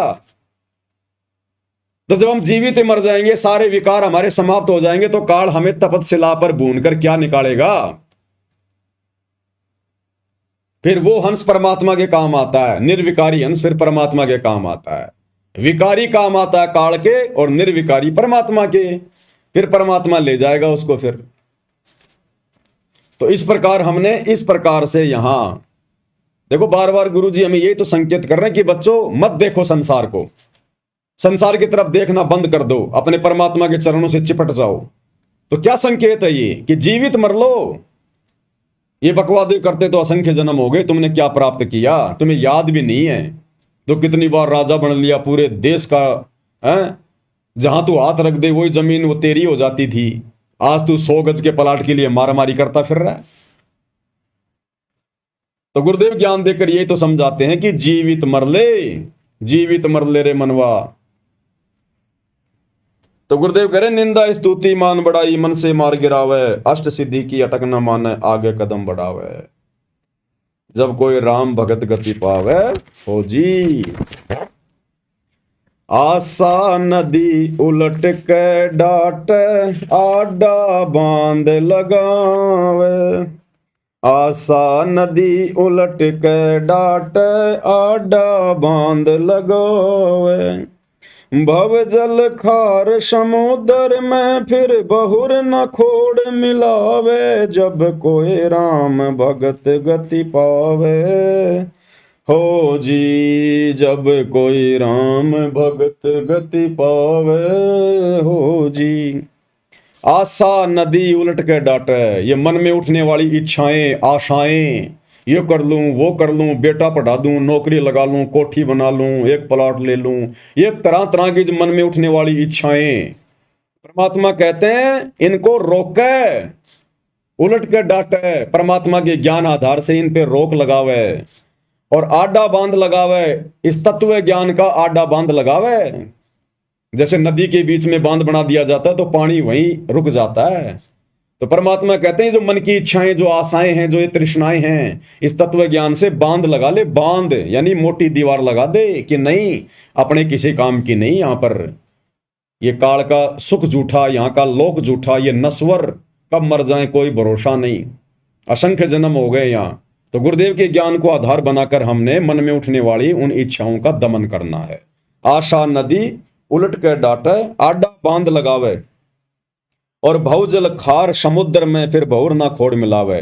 जब हम इतने दृढ़ हो जाएंगे, इस प्रकार से ज्ञान को आधार बनाकर अपने मन को रोक लेंगे, तो परमात्मा कहते हैं फिर इस भवजल में, भवजल खार, इस खारे समुद्र में फिर वापस हमारे को नहीं आना पड़ेगा। जन्म और मरण का चक्कर हमारा समाप्त हो जाएगा। बहुर ना खोड़ मिलावे, खोड़ यानी बार बार हमारे को फिर ये जन्म धारण नहीं करने पड़ेंगे। यहाँ पर फिर हम सतलोक चले जाएंगे, फिर इस बहुजल में, इस खारे समुद्र में गोते नहीं मारेंगे।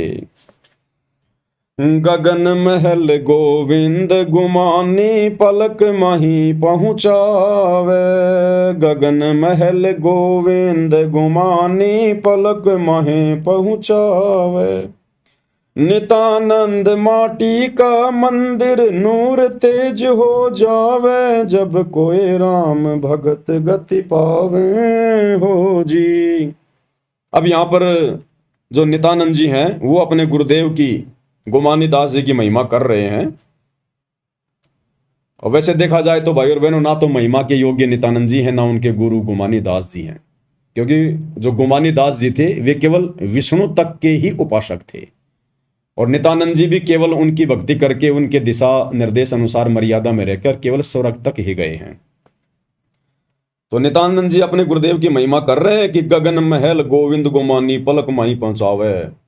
कि मेरे गुरुदेव एक पलक में मुझे उस अमरलोक में बैठा देंगे, अमरलोक में पहुंचा देंगे, इतने समर्थ हैं। और नित्यानंद माटी का मंदिर नूर तेज हो जावे और सदा सदा के लिए मैं अमर हो जाऊंगा, फिर मुझे नूरी शरीर मिलेगा वहां पर। तो ना तो नित्यानंद जी को मिला वो नूरी शरीर, ना वो अमर पद को प्राप्त हुए, ना उनका गुरु हुआ। आज हमें मिला है वो अमर पद प्राप्त करवाने वाला सच्चा गुरु।